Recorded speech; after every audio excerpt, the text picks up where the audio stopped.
Allô! Ben oui, allô, c'est le fun! Comment ça va? Ben oui! Salut! Ça va les gars? Les filles aussi. La semaine, il y a 1 ou 2 semaines, c'était l'épisode de Sacha Gavami.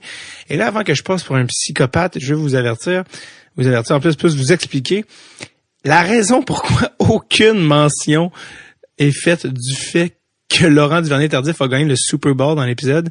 Oui, l'épisode en tant que tel avec l'entretien a été enregistré l'été dernier, l'été 2019, mais même les intros et outros, ça a été enregistré pour nos membres Patreon 2 semaines d'avance, alors qu'on savait même pas que les Chiefs allaient en finale. Ça a été enregistré, donc 2 semaines d'avance, j'étais en Gaspésie, à moitié mort, la grosse grippe sale, et donc c'est pour ça que oui, à la base, on voulait faire timer l'épisode pour le Super Bowl le lendemain, mais on était loin de se douter que non seulement les Chiefs iraient en finale, mais qu'en plus, Laurent Duvernay-Tardif serait maintenant champion du Super Bowl. Eh ben, hein? Tu sais, timing, oui, mais des fois, la vie amène ça à un autre niveau, puis ça, c'est trippant, là, tu sais. Alors, voilà pour l'épisode de Sacha Gavami, duquel j'ai eu du feedback phénoménal, et c'est un excellent épisode. C'est un féru, ce gars de sport, ça n'a pas de sens, et là ça prend une autre signification, l'épisode avec ce qu'il vient d'accomplir avec Laurent, le Super Bowl, ça c'est juste historique. J'ai été quand même assez, peut-être vous m'avez trouvé peut-être exigeant dans les derniers Pro-Shop culturels, beaucoup de livres, je me suis dit je veux pas les assommer non plus, hein, c'est le début de l'année, on est frais, on est dispo, mais faut pas non plus les tuer. Donc aujourd'hui, pour compenser, quelque chose de plus léger, mais de pas moins succulent. C'est un compte Instagram que je vous invite à suivre, qui s'appelle, peut-être certains d'entre vous, des fans le connaîtront déjà. C'est un compte Instagram qui s'appelle Hockey Bukkake. Hockey Bukkake. Donc hockey c'est H-O-C-K-E-Y pour les gens moins bilingues, et Bukkake B-U-K-A-K-K-E. Je crois que c'est une référence sexuelle, mais je vais passer par-dessus cette explication-là. Donc, Hockey Bukkake, en un mot, c'est une page Instagram. Ils approchent le 20 000 followers au moment d'enregistrer, donc c'est quand même connu par plusieurs fans.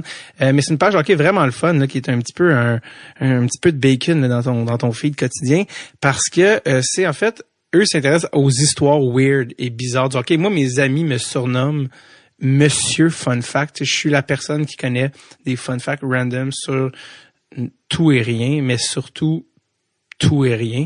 Et donc, tout, mais qui ont aucune importance. Donc, que ce soit des tunes, des films, des joueurs de hockey, des marques de demi-visière, tout ça, ça me rattrape, hein. Puis ça va venir me tuer un moment donné. Mais garde. Et donc, Hockey Bukkake, eux, s'intéressent à des histoires random, un peu bizarres, drôles, vraiment de toutes sortes, là. Tu sais, toi, le dernier post, c'est la sœur à Paul Carrier, qui était genre une boxeuse de haut calibre. Donc, il y a des photos avec ça, évidemment. Donc, c'est un mélange d'histoires drôles, à bizarres, que tu n'as jamais entendu. Ça implique aussi des photos. Souvent, c'est dans la nostalgie aussi. Donc, il y a tous ces ingrédients-là qui font que c'est une page fort agréable à suivre. Hockey Bukkake. Allez checker ça. C'est léger, puis c'est le fun dans ton film. Donc, alors, avant l'ACV, je reviens. Et donc, aujourd'hui, l'épisode est avec Laurence Mathieu Léger, qui est une, je sais, vous dites, mon Dieu, mais qui est-ce? C'est une scénariste et réalisatrice et d'un film qui va vous intéresser. Donc, écoutez ça. Je l'ai rencontrée le 18 juin 2019, l'été dernier. Elle a eu une idée incroyable. Elle a réalisé un documentaire sur Willie O'Ree, le premier noir à jouer dans la Ligue nationale de hockey, et qui vient tout juste, là, c'est-tu cette année ou l'année dernière, d'être intronisé au temple de la renommée du hockey. Donc, c'est assez, c'est malade, là, c'est historique. Et ça a été enregistré l'été dernier, et je restais en contact, j'ai renvoyé des messages à Laurence parce qu'on voulait savoir quand le film serait disponible pour que vous le regardiez, tu sais, le grand public. Et donc, je viens juste d'avoir de ces nouvelles, donc on a essayé de sortir l'épisode le plus rapidement possible. Parce que là, avec les Patreons aussi, on est toujours 2 semaines. Il y a 2 semaines d'avance qui sont toujours lockés, qui sont disponibles, oui, sur le Patreon, patreon.com, une page incroyable, des bénéfices de fou, tu sais, vraiment, ça redonne le goût de vivre. Mais donc, bref, ça pour dire, donc je peux pas sortir jamais un épisode, tu sais, là. Et là, je viens tout juste d'apprendre que le film, le documentaire sur Willie, commence à être distribué. D'une part, sur ESPN, il a été diffusé, ou il est en train de diffuser, et donc, regardez les reprises, mais ESPN, c'est plus au States.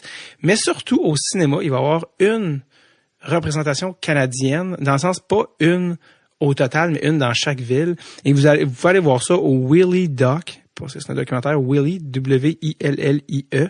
doc.com, williedoc.com. Et peu importe votre ville canadienne, même mon frère qui écoute, là, qui est à Calgary, il y a des représentations. Au Québec, il y en a, là, ça va être il y en a au Forum à Montréal, Cinéplex, à Brossard, il y en a plein, partout au Québec. Donc, allez voir les dates sur williedoc.com. On est supposé acheter les billets d'avance sur le site, je pense que là, c'est comme mal fait parce que je pense que le documentaire que je parle, c'est aujourd'hui, date de sortie 24 février qu'il sort. Donc ce soir au Canada, les billets, on est supposé les acheter en ligne sur le site. Je sais pas s'il est trop tard. Regardez, on a fait ça le plus rapidement possible. Cela dit, si vous pouvez pas aller voir au cinéma, restez calme, restez dans vos shorts parce que Laurence va continuer de communiquer avec moi et va m'informer d'une date de diffusion à la télé canadienne. Donc évidemment, dès que tout ça va être connu, on va vous communiquer ça par nos réseaux sociaux avec une fierté, un plaisir qui est même pas calculable, tu sais. Alors voilà, donc ça va se faire. Donc il y a eu télé américaine, cinéma, une espèce d'événements spéciaux et ça va paraître à la télé canadienne éventuellement. Dès que la date est sûre, je vous envoie ça. C'est bon? C'est un deal? C'est un marché? On fait ça? OK. Alors, voilà. Donc, c'est pas mal ça. Ça fait quand même déjà longtemps que je parle. Donc, voilà. Donc, c'est le documentaire Willie. Je vous en dis pas plus parce qu'elle va nous raconter la genèse de comment tout ça s'est né et comment ça se fait qu'une fille de Montréal qui habite maintenant aux States s'est ramassée à faire ce documentaire-là. Histoire de fou. Et donc, ça vaut la peine. Je l'ai rencontrée le 18 juin 2019 et elle s'appelle Laurence Mathieu Léger.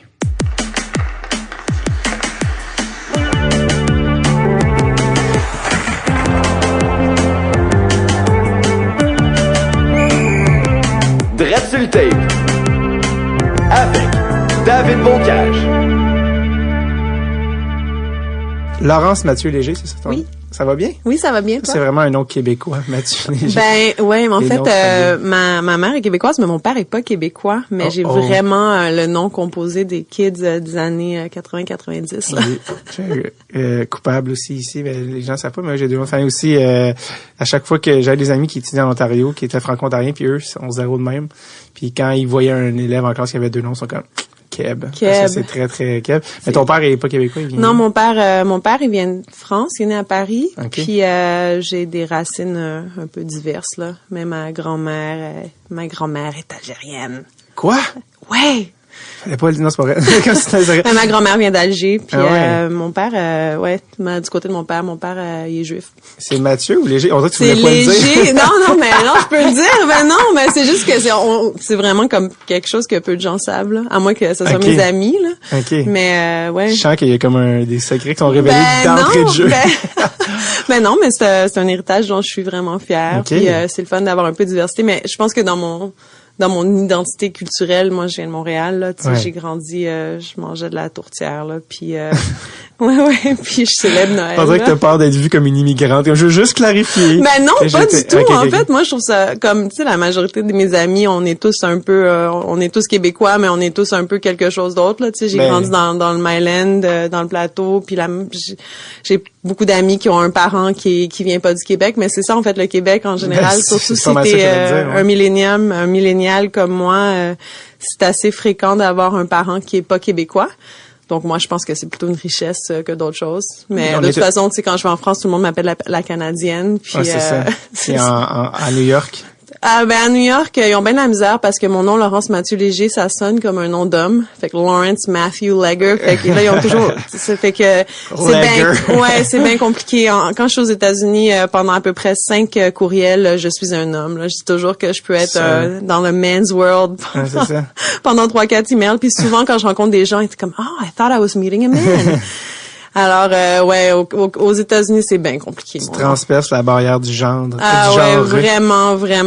C'est arrivé même quand mon mari et moi, on a acheté une maison. Je pense que la personne qui s'occupait de notre hypothèque pensait qu'on était un couple un couple gay, en fait. Ah ouais? Ouais. Lawrence and Parnell. Encore En fait, ce qui est correct aussi, tu vois, je suis dans plein de groupes, finalement. Elle vous a jugé comme deux homosexuels riches, c'est parfait. Ouais, exact. Alors, deux salaires d'hommes. Ben ouais, c'est ça, en fait. Fait qu'on était un couple hétéro pauvre avec des enfants, là. Fait que c'était comme vraiment moins alléchant. Finalement, on va aller dans, vous avez acheté à New York, c'est ça? Ouais, on a acheté une vieille maison dans le South Bronx, puis qu'on a restaurée.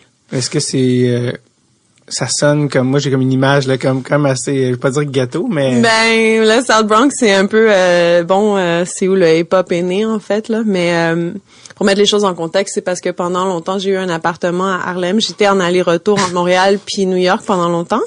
Puis Bronx, Harlem, tous des endroits dans l'imaginaire. Non, mais Harlem en fait, c'est devenu un quartier c'est vraiment un quartier cool mais qui est vraiment busy. Puis on a acheté on voulait acheter une maison puis on n'avait pas les moyens à Manhattan, fait qu'on a regardé. En fait, j'habite à 1,5 kilomètre d'où j'habitais à Harlem. Peu de gens savent là, mais le South Bronx, c'est vraiment genre je peux marcher jusqu'à Manhattan de chez nous là, c'est vraiment comme de l'autre bord de l'eau. C'est quoi les 4 ou 5 boroughs? Ben, il y en a 5, là. 5, c'est ça. Ben, Bronx, Manhattan, Queens, Brooklyn, puis Staten Island. On oublie tout le temps, lui. Lui, c'est l'oublié. Le mal-aimé. C'est le mal-aimé. C'est parce qu'il faut que tu prennes un bateau pour te rendre. Ouais. Quand t'es un touriste, c'est le fun, là. Tu prends le bateau gratuit, tu vois la statue de la liberté, mais quand t'habites là, c'est plus compliqué, là. Vraiment, j'habiterais pas à Staten Island.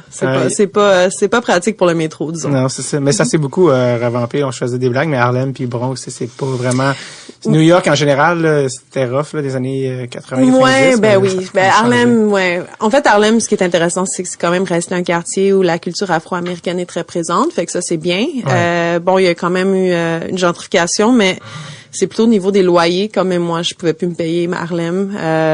Donc, le South Bronx, c'est pas un quartier qui est gentrifié, tant mieux, parce qu'il y a quand même une culture locale vraiment forte.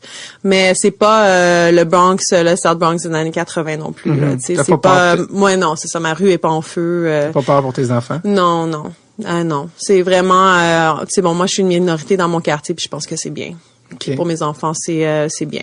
Dans le sens de minorité, dans le sens que il y a peu de blancs, c'est ça que tu veux dire? Ben ouais, il y a peu de blancs, mais je pense que le South Bronx en fait c'est assez divers au niveau de l'ethnicité. Il y a beaucoup de latinos, mais des latinos de plusieurs endroits là, c'est pas comme juste des portoricains. Ouais. Il y a beaucoup de gens d'Amérique centrale, l'Amérique du Sud. Bon, il y a des Afro-Américains, puis il y a pas mal des migrants aussi de l'Afrique de l'Ouest, beaucoup de musulmans. Fait que ça fait vraiment une belle diversité dans mon quartier où j'habite là.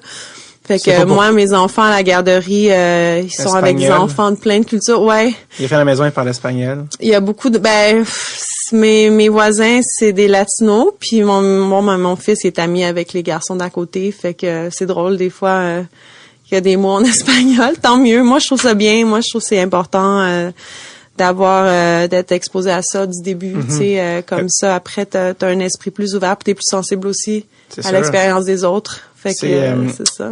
Tu disais, c'est parce que Manhattan, là, je pense que j'étais allé récemment avec des amis plusieurs jours, puis j'étais comme, qui a l'argent pour acheter à Manhattan? Dans le sens que faut que tu aies une richesse de famille. Personne ne peut acheter à Manhattan. Non, vraiment, je pense que t'as acheté une maison à Manhattan, là, si t'achètes un townhouse, là, c'est peut-être 4 millions de dollars, un truc dans le genre, minimum, là. Ouais. Ça va je dirais de 3 millions où il faut que tu fasses des rénovations à genre 25 millions, là. C'est vraiment pas abordable. Fait qu'il faut que faut que tu sois célèbre ou que t'aies un parent qui a beaucoup d'argent. Mettons que, tu sais, si c'est quelqu'un dans la fin vingtaine, début trentaine qui veut s'acheter quelque chose, là. Fait que c'est ça, faut être un peu stratégique, là. À moins que tu veuilles vivre dans un studio, là. À 1 million de dollars. Ouais, c'est ça, c'est comme abordable. Ouais, non, donc c'est pas ça que j'avais envie. J'avais envie d'avoir une maison, fait que très cool. J'étais allée de l'autre bord de l'eau, puis j'ai pris un risque. C'est pas si loin. Non, un risque calculé correct. Quand même. Mais c'était mais écoute, moi je regardais où personne regardait, puis j'ai mis mon téléphone sur Vibrate. Mode. Alors, écoute, aussi une raison pourquoi aussi on est chanceux de t'avoir là, parce qu'on parlait de New York, c'est parce que tu habites à New York là, le reste de l'année. Qu'est-ce que tu fais en fait parce que là t'es là pour parler du documentaire, puis t'es à Montréal. Mais tu viens de Montréal, mais je veux dire, t'es aussi ici pour... Je sais pas si t'es plus ici pour le documentaire ou voir ta famille. Ben, là, en ce moment, je suis à Montréal parce que mon film Willy a été sélectionné, était en sélection officielle à Hot Docs, qui est un festival international de documentaires à Toronto, qui est aussi un des plus grands festivals de documentaires au monde. C'est à quoi s'il y avait un public, les gens applaudiraient, mais bravo. Mais merci. Ben oui, non, mais ça a été une belle aventure. Et comme on a été un des top 5 à la sélection par la sélection du public, on a été sélectionné par le commanditaire principal du festival, qui est Scotiabank, à faire une tournée de 8 villes canadiennes privées. Donc là, j'ai passé beaucoup de temps à travers le Canada, dans des événements privés avec des clients de Scotiabank qui regardent le film. Tu pensais pas aller à Saskatoon, mais finalement... Ben non, mais j'étais déjà allée à Saskatoon. Ah oui, en plus? Ben oui, j'ai fait le tour du Canada plusieurs fois pour mon travail, puis aussi je jouais au basket à l'université. C'est ça, ça nécessitait des explications. Mais dans le sens que ça n'était pas ma première fois à Saskatoon. Dans le sens que tout le monde qui était à Saskatoon avait quelque chose à faire. Tu sais, c'était pas nécessairement touristique, ça, je veux dire. Ouais, mais de manière assez surprenante, Saskatoon, c'est une ville assez le fun. Oui, pour vrai? Ouais, c'est joli comme ville. Mon frère est allé faire de l'escrime, puis la joke avec Saskatoon, c'est que l'affaire la plus fun, c'était de dire le nom. C'est vrai que Saskatoon, c'est... il y a plein de hidden gems là, au Canada, c'est pour ça que je veux dire. Mais vraiment, c'est surprenant. C'est plus petit, là, Saskatoon, mais je te dirais que c'est une jolie ville. Regina. Ouais, c'est mieux que Regina. Ben, Regina, c'est une ville dure aussi, c'est violent. C'est violent?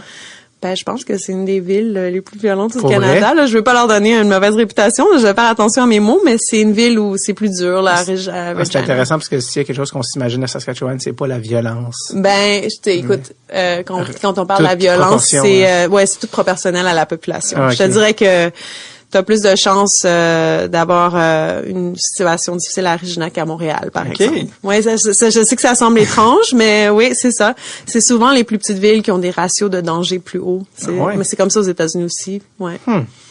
Je vais faire une étude sociologique, je vous reviens là-dessus. Ben oui. Non, mais fait que t'es ici pour ton documentaire, tu fais une tournée canadienne, puis là t'as une projection ce soir à Montréal. Ouais, j'ai une projection ce soir à Montréal. Ce soir au moment de l'enregistrement, by the way, pas ce soir au moment de ce soir le 18 juin 2019. Ouais. Oui, on a une projection privée au Musée des Beaux-Arts de Montréal. Avec il va y avoir des clients du commanditaire de Hot Docs qui est Scotiabank et j'ai quand même pu inviter quelques amis et il y a Georges Larac qui vient aussi parce qu'il m'a contacté. Ouais. Il est venu au podcast, Georges. Il est venu ici. Ouais, il est super, Georges. Il m'a contacté quand il a pris connaissance du film. J'ai été à son émission de radio. Fait que là, je l'ai invité ce soir. Ouais, il est vraiment chouette. Est-ce que Georges connaissait l'existence de Willy? Ben oui. Non seulement, Georges avait fait des démarches pour que Willy soit intronisé au Temple de la Renommée à travers le fil des ans. Puis aussi, il a participé à plein d'initiatives au niveau de la diversité dans le hockey. Puis son expérience personnelle à lui aussi... ça a pas été facile pour lui non plus. Puis je pense que quand il a regardé le film, ça l'a ému. Ouais, je suis sûr. Si t'as la chance d'écouter son passage au podcast, il avait été très bon aussi. Il parlait un peu de c'est ça, son parcours à une autre époque que Willy, mais quand même, avec lui, en fait, il aurait pu jouer au football, mais il a choisi le hockey. Puis son coach de football, comme pourquoi tu veux jouer au hockey? Tu pourrais jouer au football, ça serait vraiment plus facile. Puis il a dit c'est parce qu'il n'y en a pas des joueurs de hockey. Ouais. Si je joue au football, il y en a plein d'autres Canadiens ou Américains noirs qui jouent pour les jeunes, mais au hockey, il n'y en a pas tant, tu sais. Puis c'est ça qui l'a motivé. Puis même son père, il croyait pas vraiment, en fait. Puis c'était vraiment difficile, puis il aurait quand même réussi, puis il a été repêché, puis ça. Puis son père ne voulait même pas signer la décharge pour qu'il joue junior. Fait qu'il a manqué une année junior complète. Mais écoute, ça prouve que quand tu veux, tu peux, là. Fait que, puis finalement, vrai. Puis lui, on s'entend, c'était comme 40 ans plus après, tu sais, c'était dans les années 90. Puis c'était vraiment après Willy, puis c'était encore, tu sais. Ben écoute, on a vu ce qui est arrivé avec Jonathan Diaby. C'est ça, c'est 60 ans. Ouais. Mais justement, c'est drôle en plus parce que hier, j'ai fait un podcast avec Benoît Gratton, qui est le coach de l'équipe de Jonathan. Mm-hmm. Puis il était comme ils sont revenus en plus on va savoir Jonathan là, cet été, mais il était vraiment déçu en plus que ça avait pris des proportions parce qu'il est comme tu sais l'aréna avait comme il était vraiment triste parce qu'il y avait 1200 personnes, puis il y a un imbécile genre qui fait que là ça a comme créé, puis il était comme il trouvait ça plate que genre un un gars. Oui, mais moi, ce qui m'avait choqué quand sexiste. j'ai vu ça, c'est pas vraiment le gars qui criait les insultes, c'est tout le monde qui reste assis, qui dit rien. Tu sais, moi, je pense que quand t'es assis puis que tu fais rien, tu sais, ton silence, c'est coupable. Ouais, moi, c'était ça qui m'avait dérangé. C'est facile de dire, mais je suis pas d'accord, mais si tu dis rien puis tu fais rien, tu participes. Comme, tu sais, fait que moi, c'était ça qui m'avait dérangé quand j'avais vu ça. Puis, tu sais, j'ai souvent été témoin de choses comme ça. Moi, j'ai joué au basket. J'avais beaucoup de coéquipières qui étaient noires ou d'autres cultures. Puis ça arrivait des fois qu'il y avait des choses comme ça qui venaient des gradins, tu sais. Puis c'est vraiment comme, tu peux pas croire que... Tu sais, quand tu joues, t'as 15 ans, puis qu'il y a un parent qui crie quelque chose de raciste, tu t'en reviens pas toi-même. Mais écoute, c'est ça, il faut se tenir les coudes, faut se tenir ensemble, faut dire qu'on n'est pas d'accord, il faut être un allié, tu sais, faut pas juste rester là puis dire je suis pas d'accord, mais je vais rien faire pour l'arrêter non plus. Absolument. Et ce qui voulait juste mettre en lumière, c'est qu'il disait que souvent après ça, c'était sorti des médias, puis le monde comme lui a rien fait, puis il dit moi je suis le coach, puis c'est après la game que j'ai appris ce qui est arrivé, parce qu'il était comme ça va tellement vite que le trainer est venu me voir, il m'a dit Jonathan est parti. Il dit, j'ai même pas su. Avant, il dit, ce qui est un peu terrible, il dit, c'est ça, c'est que sur le moment, ça se passe tellement vite.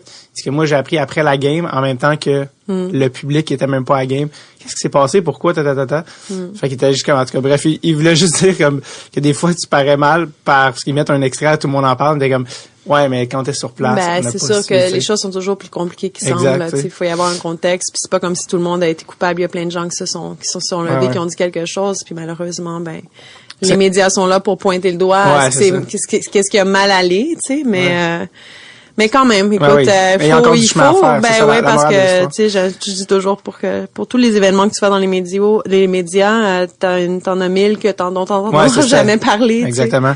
Donc, si ça t'a fait un documentaire, t'as écrit et réalisé, si je me trompe. Ouais. Ou non, coproduit même. J'ai coproduit, j'ai été la réalisatrice, puis j'ai aussi été à la caméra. Et j'ai fait la moitié du montage.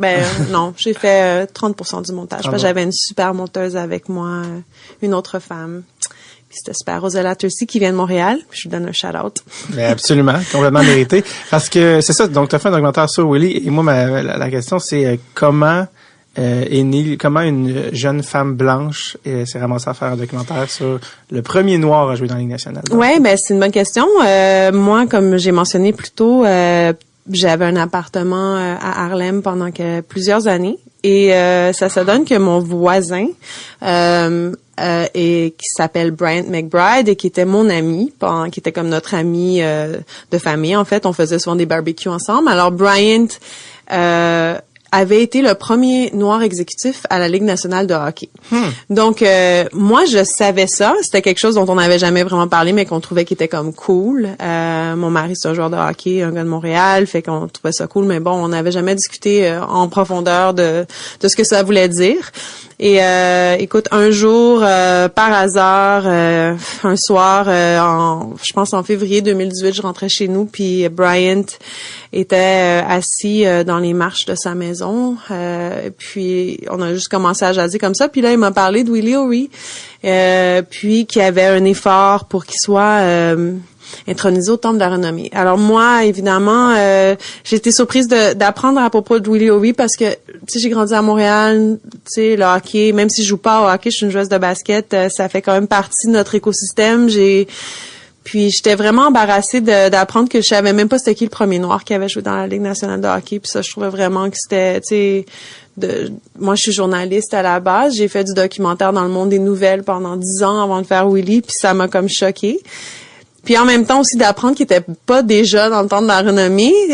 Comme plusieurs personnes le pensaient. Exact. Je me disais, aïe, tu sais, comment ça? Il me semble que quand tu fais quelque chose comme ça a pas d'importance combien de matchs que tu as joué ou peu importe. C'est juste le fait d'avoir d'être le premier, ça te mérite une intronisation au Temple de la Renommée. Mais en tout cas, fait que bref, on a parlé de ça, mais là, je me suis dit, écoute, il faut absolument faire un film là-dessus. Bryant, il y avait une amitié avec Willie. Je connaissais pas tous les détails encore de tout ça, mais Bryant, c'est lui qui avait engagé Willie à la LNH dans les années 90 quand en fait Willie était revenu à la LNH comme ambassadeur de la diversité.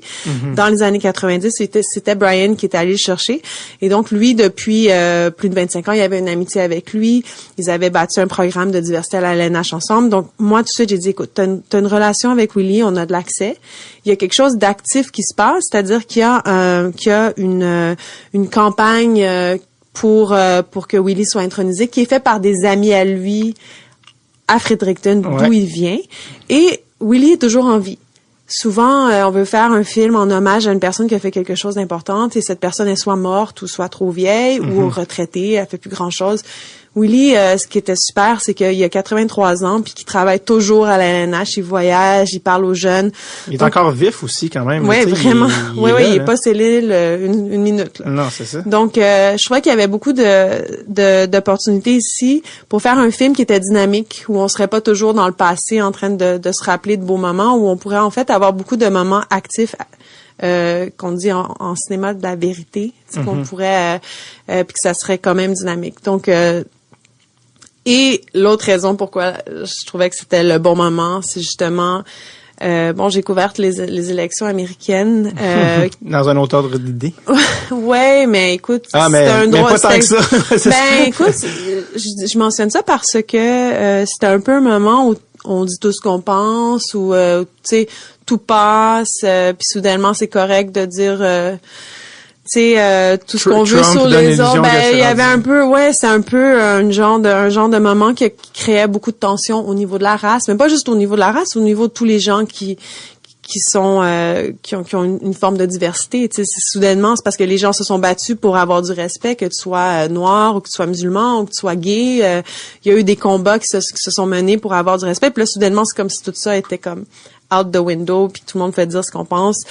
Puis je trouvais que les gens avaient besoin d'une histoire d'un héros pour les rassembler. Tu sais, fait que je trouvais qu'il y avait toutes sortes de choses qui un climat actuel, politique, social, que tu dis l'histoire est encore plus forte dans ce contexte-là. Plus que jamais. Puis le fait que ça avait pris 60 ans pour qu'il y ait un mouvement comme ça, pour que Willie soit au temple, je trouvais que c'était un symbole. Tu sais.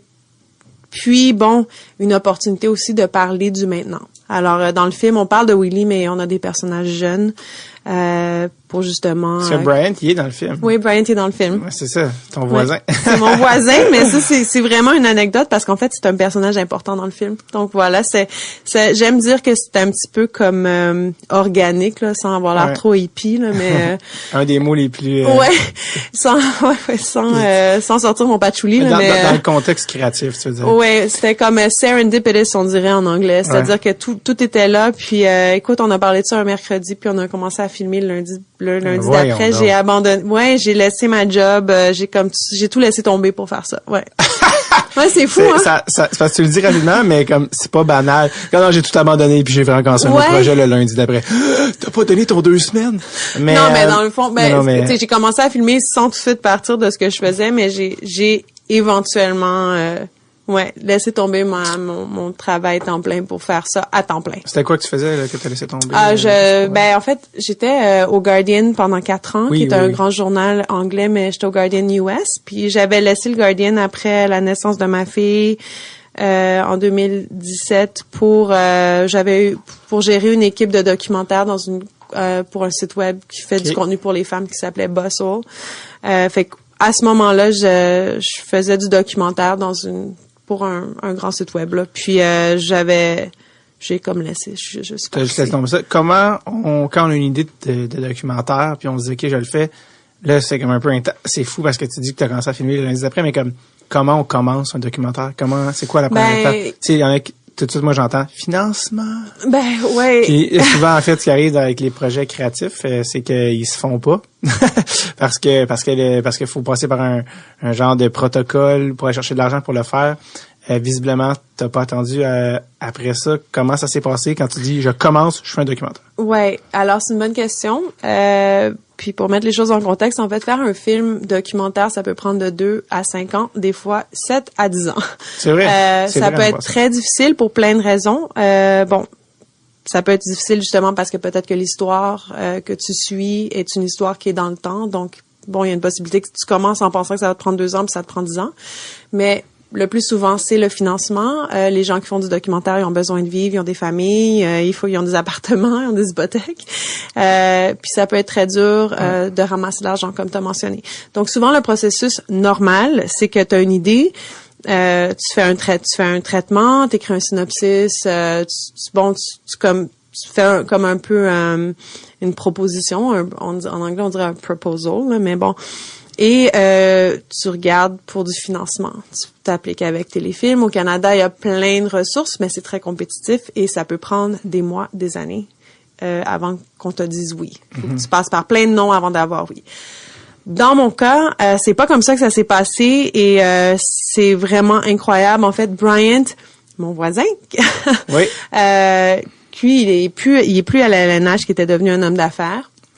Et lui, il travaille dans le monde du start-up. Donc, il y a beaucoup de gens qui lui font confiance, qui investissent. Lui, il commence des compagnies, il les vend, il retourne l'argent, toujours.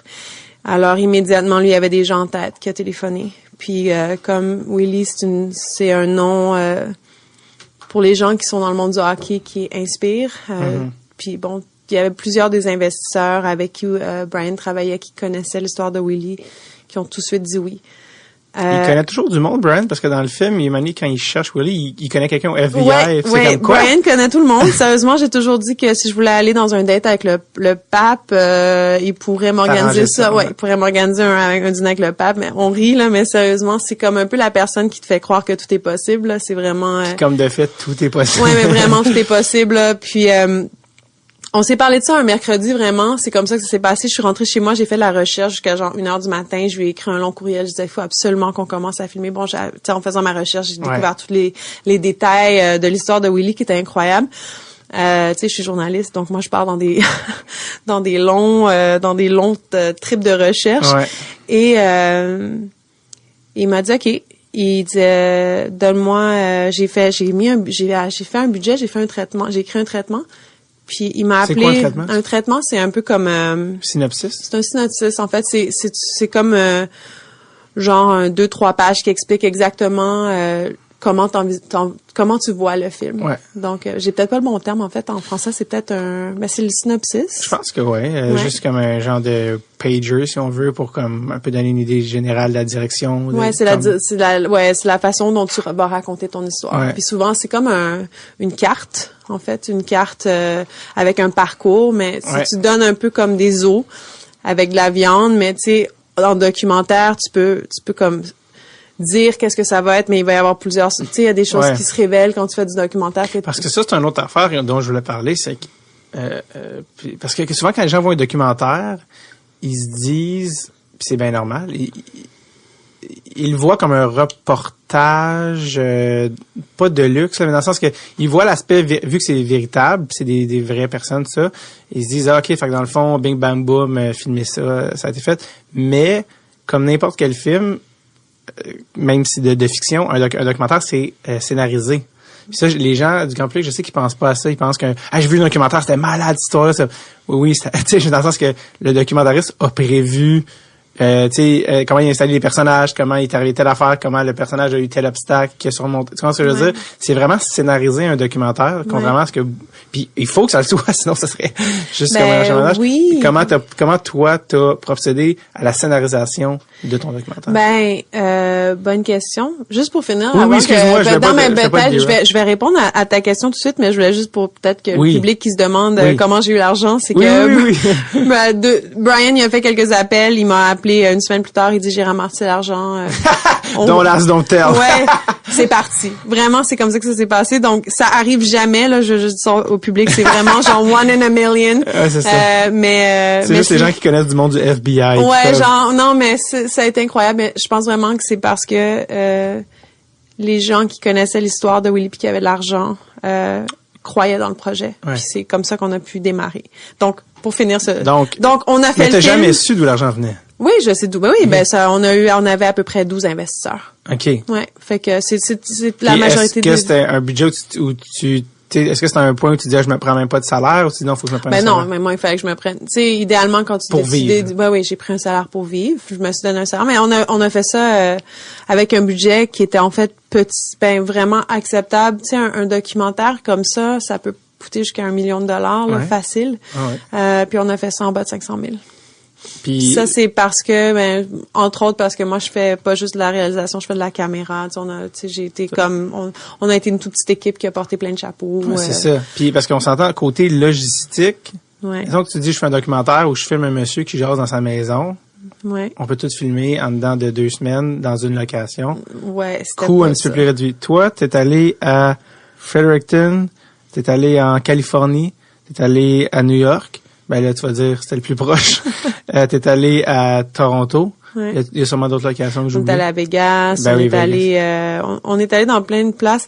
Puis en fait, ça fait une bonne transition dans ton autre question qui était au niveau de la structure du film, la scénarisation.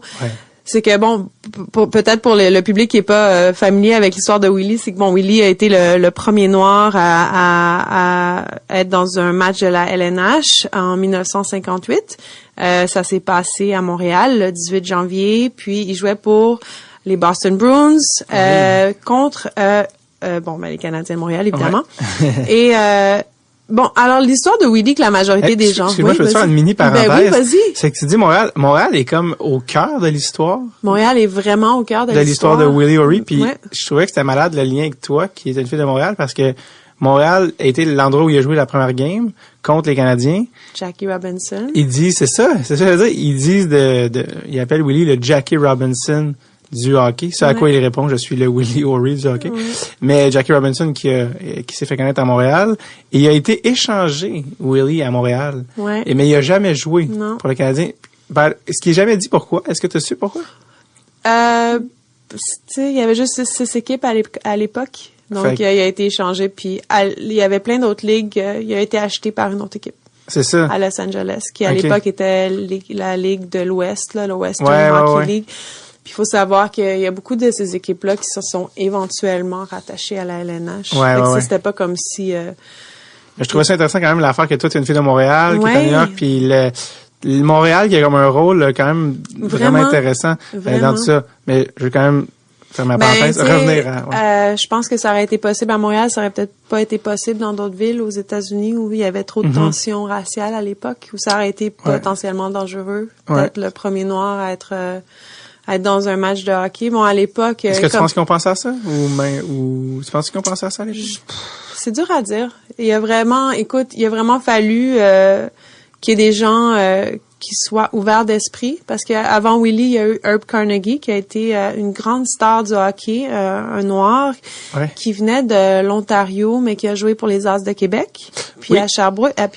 Puis Herb Carnegie, encore pour ceux qui sont peut-être pas au courant, lui il a eu une chance de jouer dans la Ligue nationale.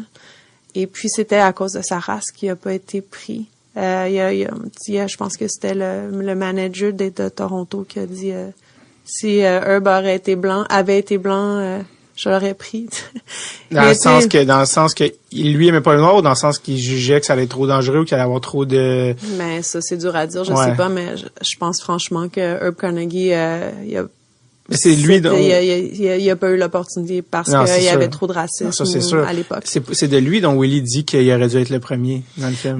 Oui, mais Willie, dans le film, on rend un peu hommage à ceux avant lui, parce que Willie dit qu'il n'y avait pas d'hommes noirs qui jouaient dans la LNH quand lui était jeune, mais il y avait quand même des noirs qui jouaient au hockey, qui avaient été comme une inspiration pour lui. Puis il y avait The Black Line à Sherbrooke, c'est tout à Québec, c'est tout dans la province de Québec, étrangement. Puis tu sais, c'est assez incroyable quand tu regardes les archives, parce que tout ça c'était dans les années 40. Tu sais, Jackie Robinson, c'est en 1947, là, je te dirais que le sport intégré, c'était pas quelque chose qui était commun du tout aux États-Unis, alors qu'au Canada, c'est vrai que l'histoire est différente par rapport à l'héritage la race. Tu sais, bon, on n'a pas l'histoire. Bon, c'est vrai qu'il y a eu de l'esclavage au Canada, mais il n'y a pas du tout l'histoire comme aux États-Unis. Donc cet héritage très lourd. Bon, Jim Crow, la ségrégation par la loi, ça n'existait pas au Canada. Donc il n'y avait pas de règles qui interdisaient que le sport soit intégré. Ouais. Donc, mais tu sais, si tu regardes ça, tu te dis, tu sais, il y a quand même eu des petites avancées qui se sont produites ici. Puis moi, je dirais même des grandes avancées quand on parle de Jackie Robinson puis Willie O'Ree. Puis ça s'est passé à Montréal. C'est quand même un héritage dont on peut être fier, mais en même temps, faut pas dire on est fier de ça. Puis là, tu sais, on mentionnait Jonathan Diaby, mais tu sais, je veux dire quand même, c'est des choses dont il faut se souvenir puis qu'il faut célébrer, puis qu'il faut qu'on utilise ça pour justement avoir comme une mission de continuer d'être un allié là, tu sais. Ben il a dit Willie aussi que la différence entre les États-Unis et le Canada était vraiment j'avais lu aussi comme par rapport à quoi quand il jouait à Montréal ou à Toronto, c'était pas du tout la même ambiance que de jouer aux États-Unis là en termes de se faire insulter tout ça, il y avait vraiment une différence qu'il trouvait dans l'esprit canadien versus Ben tu vois, ça revient aussi à la question que t'as eu un petit peu plus tôt au niveau de la scénarisation. C'est que il y avait plein de sujets dans notre film. Il y a l'histoire de Willie, c'est comme l'histoire d'être le premier noir dans la Ligue nationale de hockey, dont on voulait parler, mais on voulait parler aussi du fait que il a été oublié pendant plein d'années, qui a vendu des voitures, qui travaille dans un restaurant de fast-food, qui a fait de la sécurité. Puis on voulait parler aussi du présent, donc Willie qui a été réengagé à la LNH dans les années 90 pour être un ambassadeur de la diversité, puis aussi de son travail dans sa vie actuelle, vraiment, parce que Willie a été réengagé à la LNH à 63 ans, je pense, quelque chose comme ça.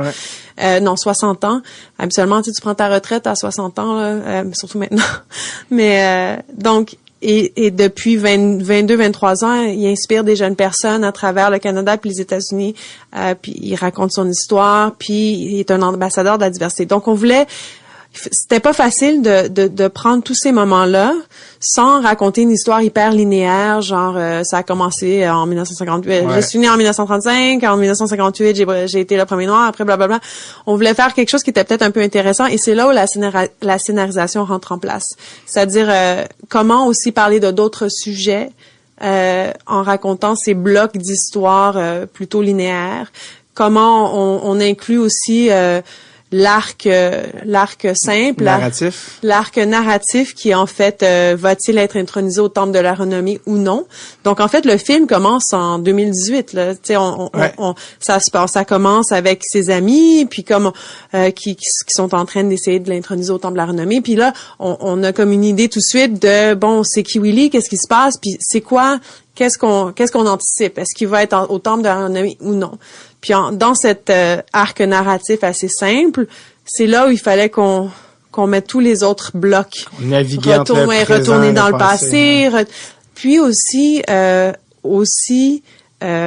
introduire des personnages plus jeunes. Donc dans le film, on a des joueurs de la LNH actuels et aussi deux femmes.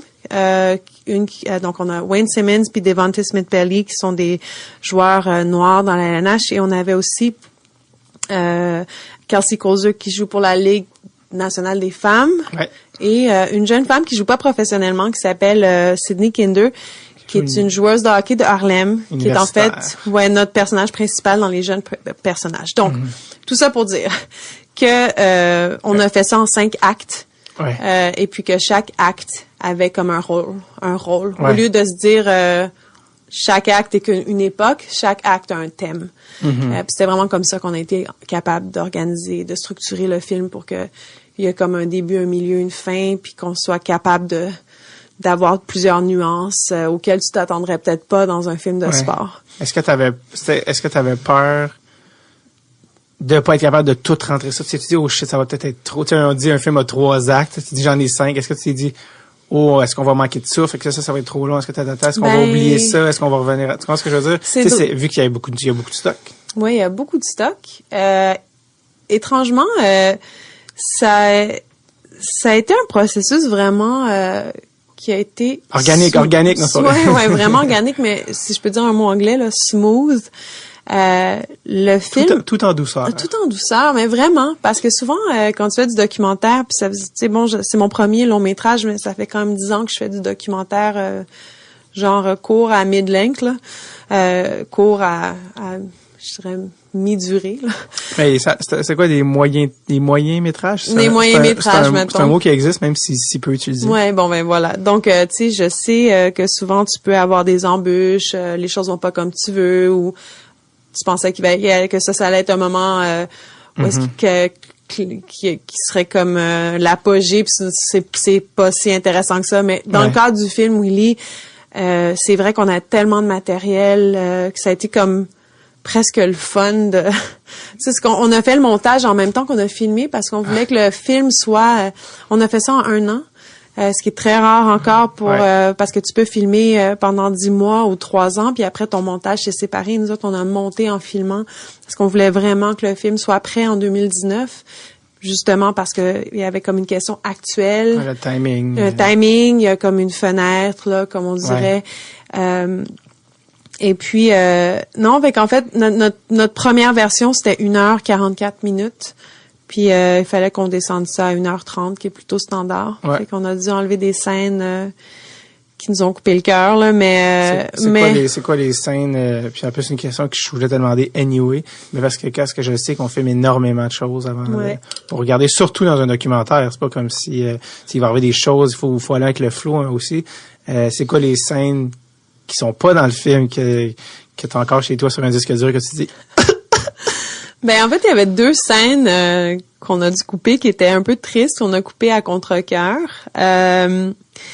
Donc dans la montée vers le temple de la renommée de Willy, entre le mois, donc on a commencé mettons à filmer en mars 2008. 2018, ouais, pas 2000. Merci. Ça fait 10 ans! Non. Elle l'a dit, ça prend 10 ans, un docu! Ouais, non, écoute, 2018, c'est moi qui perds le fil du temps. Moi, ça fait comme à peu près 10 ans que j'ai 24 ans, là. OK, donc on a commencé à filmer en mars 2018. Ouais. Willy a su qu'il serait intronisé en juin 2018, puis on a fini de filmer en décembre 2018. Donc, dans cette période, il y a eu les NHL Awards et Vegas, la LNH à Vegas. Et la LNH avait nommé un prix au nom de Willy qui a été remis.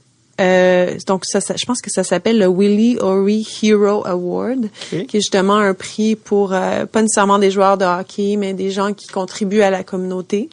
Et cette année, en 2018. Pour la première édition, c'était un prix qui avait été remis aux Broncos, donc qui était l'équipe qui avait eu l'accident d'autobus les Humboldt, à Sherbrooke. À Sherbrooke, en Saskatchewan. En Saskatchewan, excuse, les Humboldt, une équipe de Junior A. Humboldt, je sais pas pourquoi je les ai appelés les Broncos. En tout cas, je pense que c'est ça, c'est les Humboldt Broncos. Ah, ok, c'est ça. Bon, donc, alors le prix a été au coach qui était décédé en fait. Ok, fait que c'est un prix posthume. Ouais, donc ça a été sa femme qui est venue le chercher. Donc, on avait toute un segment sur ça. Puis aussi, bon, en fait, ce qui s'est passé, c'est que pour la première édition du prix, la LNH avait décidé que le prix, c'était un chapeau. Parce que Willy porte un genre de fedora, un chapeau. Ouais, c'est son signature. Ouais, c'est ce qui est un peu sa signature.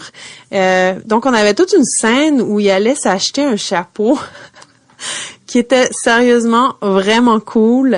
Bon, j'avais fait plein de slow-mo, puis là, il s'achète un chapeau, puis là, il essaye des chapeaux, puis c'est comme, dans le monde du film, on dit ça rajoute de la couleur un peu, tu sais, ça te permet d'avoir un moment un peu intime avec un personnage, où, tu sais, tu peux connecter avec lui d'une différente manière. Sa personnalité. Ouais, vraiment, mais c'était comme une vraiment belle scène, puis c'est Rosella qui avait monté cette scène que j'ai mentionnée un petit peu plus tôt, puis c'était...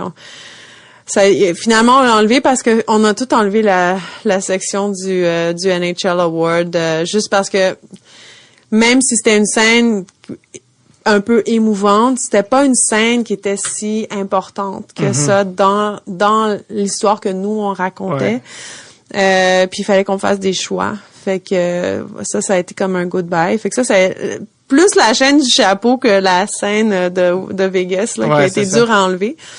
On avait une autre scène aussi, à Fredericton avec tous ses amis. Alors, juste en prélude au film, Willie a des amis que ça fait presque 70 ans. Ça fait 70 ans qu'il est ami avec eux. Donc, tu peux juste imaginer un peu, c'est un club de vieux gars, dans le fond, mais qui sont super encore comme dynamiques. Mais c'est assez rafraîchissant de voir des gens de 80 ans qui rigolent, qui parlent du passé. On dirait que soudainement, t'oublies leur âge, là. On est un peu dans une société de l'âgisme, là, où dans les films, souvent, les personnes âgées sont soit drôles ou séniles, ou, tu sais, ils sont comme en à côté, là.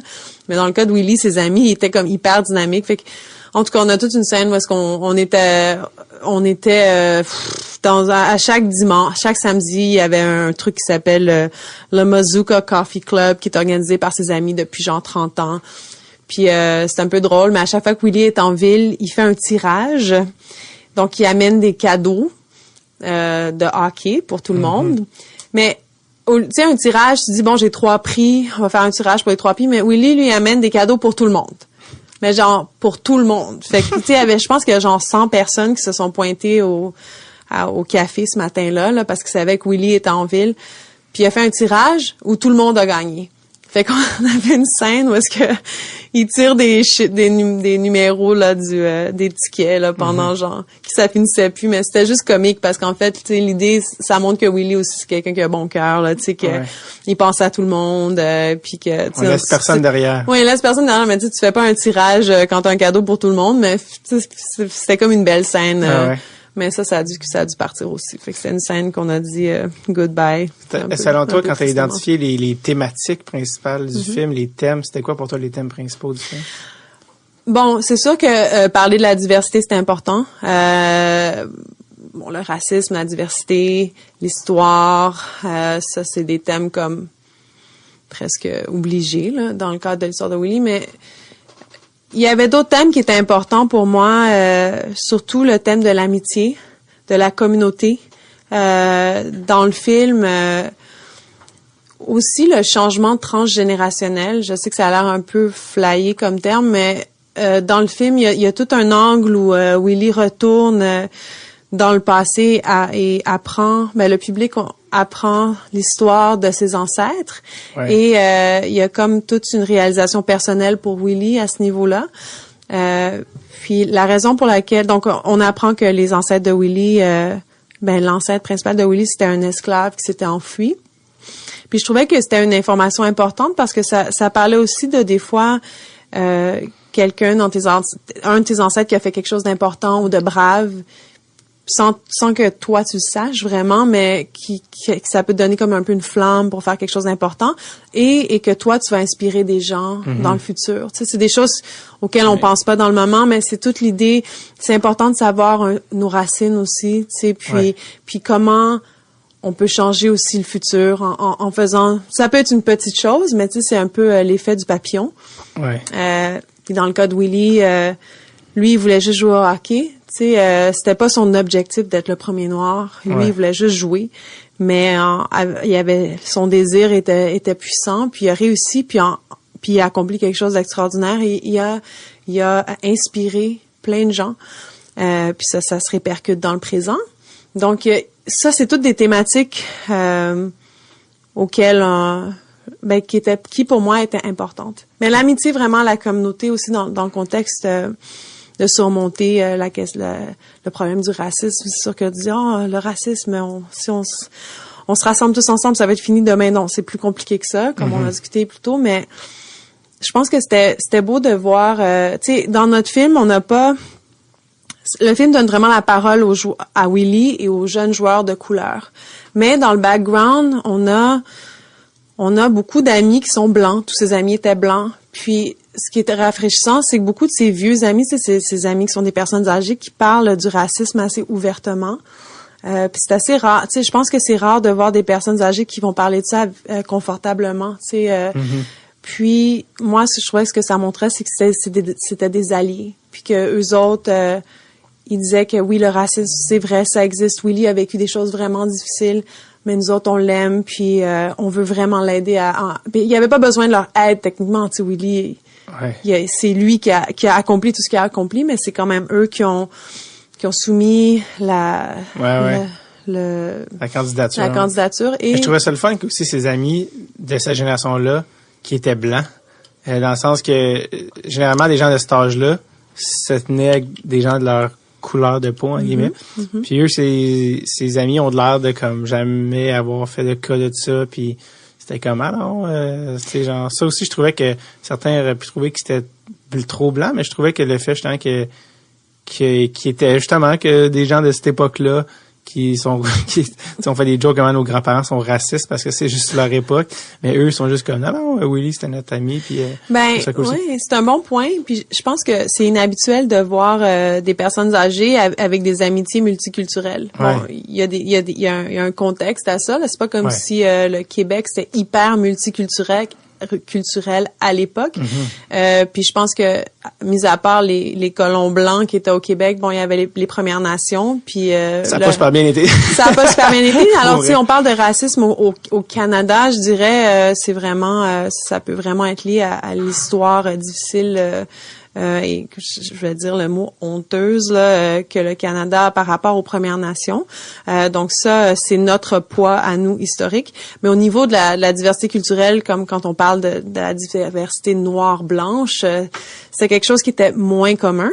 Dans l'Est canadien, il y a quand même des Afro-Canadiens qui étaient des descendants d'esclaves noirs qui sont venus après la Révolution américaine et dont Willy est descendant. Donc ça c'est tout un chapitre de l'histoire que les gens dans les Maritimes avec quoi les gens dans les Maritimes sont peut-être plus familiers, mais au Québec, moi j'avais aucune idée que en Nouvelle-Écosse, il y avait des Scotians, des Afro-Canadiens. Ouais.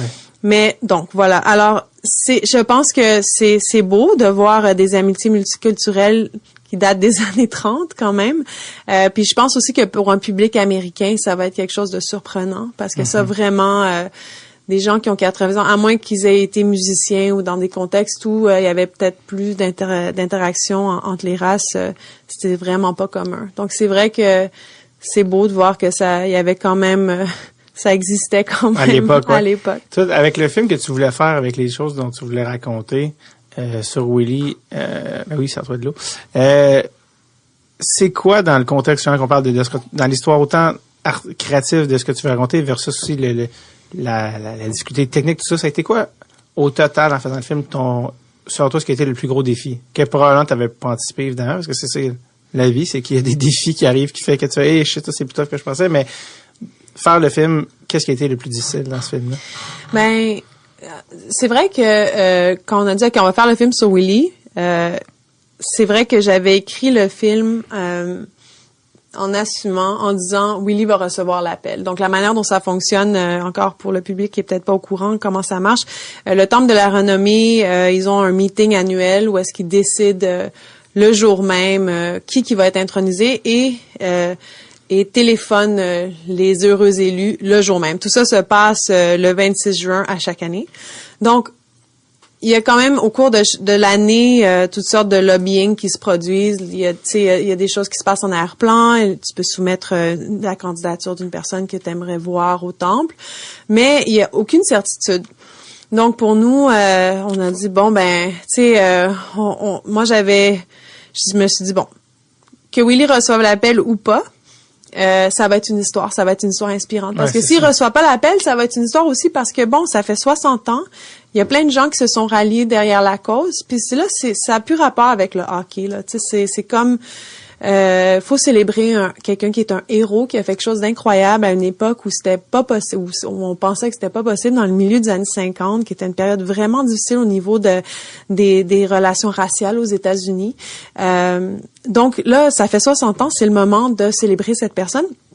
Donc moi, je pense que s'il avait pas reçu l'appel, il y aurait eu un tollé.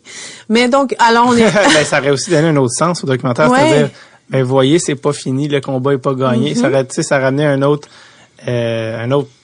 message en fait de comment on pensait avoir fait des progrès, peut-être pas. Tu sais, il y aurait eu une autre connotation, je pense. Ben, tu sais, quand même, malheureusement, c'est un peu quand même le message du film. Ah oui, non, c'est sûr. Le film a un peu comme un c'est un peu un film feel good là. Tu sors pas du film en disant ah mon Dieu, c'est la fin du monde. C'est souvent des documentaires. Je pense que c'est important qu'il y ait un peu d'espoir aussi. Ouais, il y a de l'espoir dans le film, fait que ça c'est quand même bien. Mais je te dirais que on avait toujours ça en tête au niveau d'un obstacle possible. Et le jour du fameux appel, c'est que pendant un moment donné, on a pensé qu'on recevait pas l'appel. Ben, c'est parce que c'était long, là. C'est quoi, c'est en quel éclaireur qu'ils peuvent appeler 8 Ben, c'est parce que, tu sais, ça, l'appel vient de Toronto. Ouais. Et qu'habituellement, ils vont t'appeler entre 11h et 2h30, heure de l'Est. Fait que nous autres, on était dans l'Ouest. Fait que, on s'est dit, il va recevoir l'appel donc, à... -3. Oui, mais -3. Ah, c'est ça. Que, moi, j'étais en Californie avec Willy, où est-ce qu'il habite. Puis on avait une caméra à Fredericton, qui est ma collègue Ninon Petneau, aussi une autre femme québécoise qui était derrière la caméra à Fredericton. Alors on voulait comme avoir le moment des deux bords, là, tu sais, chez Willy, mais avec ses amis à Fredericton. Puis à un moment donné, même ses amis l'appellent. Puis là, tu as reçu l'appel? Ouais, non, on va t'appeler. Non, mais c'est ça. Fait que finalement, en fait, on pensait qu'on allait avoir l'appel, mettons, à 8h30, heure de l'Ouest, Pacific Time. Ouais. Puis on a attendu pendant comme 4 heures. Mais finalement, c'est une belle scène. Mais vraiment, à la fin, on pensait qu'il recevait pas l'appel. Puis bon, c'est pas un gros obstacle, mais je me sentais presque un peu triste. Je me disais, tu sais, j'aurais vraiment aimé que ça soit un grand moment d'espoir, tu sais. Mais tu sais, c'est ça le documentaire, c'est ça qui est le fun, c'est qu'il y a des imprévus. Bon, ben là, vous êtes, je pense que, en tout cas, corrige-moi, mais à un point où ça fait tellement longtemps que vous attendez que tu demandes à Willy de faire un tour il te montre sa pièce avec son memorabilia, tous ses vieux souvenirs, ses vieux chandails, tu sais, pour essayer de comme changer d'idée d'être assis à côté d'un téléphone. Ouais. Puis c'est à ce moment-là que le téléphone sonne. Ouais. Hey Willy, il faut qu'il revienne, c'est le monsieur 82 ans qui recourt dans le salon pour pogner son cellulaire, bref. Ouais, puis c'est drôle parce qu'en fait, on est allés au montage, quand j'étais avec lui cette journée-là, on est allé 2 fois dans le bureau. Au début, puis à un moment donné, il est retourné dans le bureau parce qu'il n'en pouvait plus d'attendre. Mais finalement, c'est une belle scène parce que dans le bureau, c'est là qu'il garde toutes ses, comme tu as dit, toutes ses trophées, ses souvenirs, ses photos. Puis c'est vraiment une opportunité où, moi, je trouvais en tout cas, où tu vois sa grandeur, tu sais. Mais aussi à quel point il est humble. Moi, une photo qui m'émue dans le film, à chaque fois que je le vois, c'est qu'à un moment donné, il pointe une photo de lui avec Michael Jordan, on peut dire un des plus grands joueurs de basket dans l'histoire de l'NBA. Les plus grands athlètes. Ouais, point, là. Je pense pas que j'ai besoin de dire qui est Michael Jordan. Ouais. Mais en tout cas. Un grand comédien dans Space Jam, mais ça, c'est une autre affaire. Oui, exact. Donc, il montre une photo de lui avec Michael Jordan sur le mur. Puis il raconte comme, c'est une photo qui a été prise quand lui était un garde de sécurité à un hôtel, puis que Michael Jordan était venu jouer au golf, puis qu'en fait, lui, son rôle, c'était de s'assurer que personne n'achale Michael Jordan. Puis tu sais, il en parle vraiment comme avec honneur. Puis tu sais, je me disais, wow, tu sais, Michael Jordan s'était même pas rendu compte qu'il était en présence de quelqu'un de grand comme lui, tu sais. Du premier noir. Ouais, mais tu sais, pas de danger qu'il dit. Ben oui, ce qui est incroyable, tu te dis, aïe, tu sais, ça montre vraiment quel genre de personne Willy il est, qui est humble, puis que tout ce qu'il faisait, ce qu'il fait avec fierté. Tu sais, quand il travaillait à l'hôtel puis qu'il était chef de la sécurité, il était employé de l'année, tu sais, je veux dire, il a jamais laissé rien, tu sais, il s'est pas dit j'étais au hockey et maintenant je fais de la sécurité. À chaque fois qu'il faisait quelque chose, il le faisait à son best. Ouais. C'est vraiment un beau message, puis vraiment la photo avec lui puis Michael Jordan, je trouvais que ça c'est un bel exemple de qui il est, puis là je voulais vraiment qu'il reçoive l'appel. Ouais, c'est ça qu'il l'a reçu finalement. Ouais. Est-ce que tu avais peur, tu sais, on parlait de logistique, t'avais-tu peur que Willy, avec son âge vénérable, t'avais-tu peur qu'il décède en cours? Là? Ben c'est drôle. Moi, la première fois que j'ai rencontré Willy, premièrement, j'en revenais pas qu'il avait 80. À l'époque, il avait 82 ans. À l'époque. Il y a un an. Il avait 82. Ouais, mais à cet âge-là, les années valent plus. Là, vraiment. Mais c'est drôle parce que quand tu rencontres Willy, tu sens pas qu'il est au bord de la mort, là. Tu sais, c'est vrai. C'est vrai. Les potes, comme il dit, mais ses parents ont vécu dans les 90, puis à une autre époque, fait que lui pourrait être... Mais oui, parle-moi de sa première rencontre, la fois que... Parce que tu sais, tu le connaissais pas, toi, contrairement à ton voisin. La première fois que tu as été en contact avec lui, la première fois que tu l'as rencontré, comment ça s'est passé? Ben ouais, donc encore une fois, tout ça a été comme assez immédiat après la conversation que j'ai eue avec Brian C'est-tu Brian ou Bryant? C'est Bryant. Bryant avec un T. Ah oui, hein? Ouais. Il faut le savoir parce que, tu sais, à l'oreille. À l'oreille, ouais. Ben, c'est Bryant en anglais, mais en français, ça se dirait mal. Donc, peu à peu, temps après que j'ai eu la conversation avec Bryant sur la possibilité de faire le film, je finissais une série, vraiment pas du tout liée au monde du sport, là. Je faisais une série sur, les doulas et la naissance avec une doula. C'est quoi? C'est une sage-femme, c'est quoi une doula? Ouais, une doula, c'est un peu comme une sage-femme. Ben, ouais, on pourrait c'est dans le même créneau. Donc je faisais toute une série sur la maternité qui s'appelait Doula Diaries. Et donc j'avais un tournage vraiment par hasard à San Diego, genre la semaine suivante. Ouais. Ouais, mais c'est vraiment, tu vois, c'est ça que je te disais quand je t'ai dit que les choses étaient organiques. Le timing, là, ouais, le timing était fou. Fait que je suis allée en tournage à San Diego parce qu'on avait un personnage là-bas et je suis allée souper avec Willy puis sa femme. Tout simplement. Tout simplement, on est allé manger de la nourriture mexicaine. Et c'est vraiment ça qui s'est passé. Femme qui est indienne, si je me trompe pas. Ben qui vient sa femme est d'origine indienne mais elle vient de la Colombie-Britannique. Elle vient de Vancouver, Del Jeet. Donc Del, je suis allée manger avec Del puis Willy. Puis immédiatement quand tu les rencontres, tu peux pas croire tu sais Delgy, je pense qu'elle a fin 70 ans puis Willy a début 80 ans là, tu sens pas vraiment que c'est des personnes si âgées là, tu sais.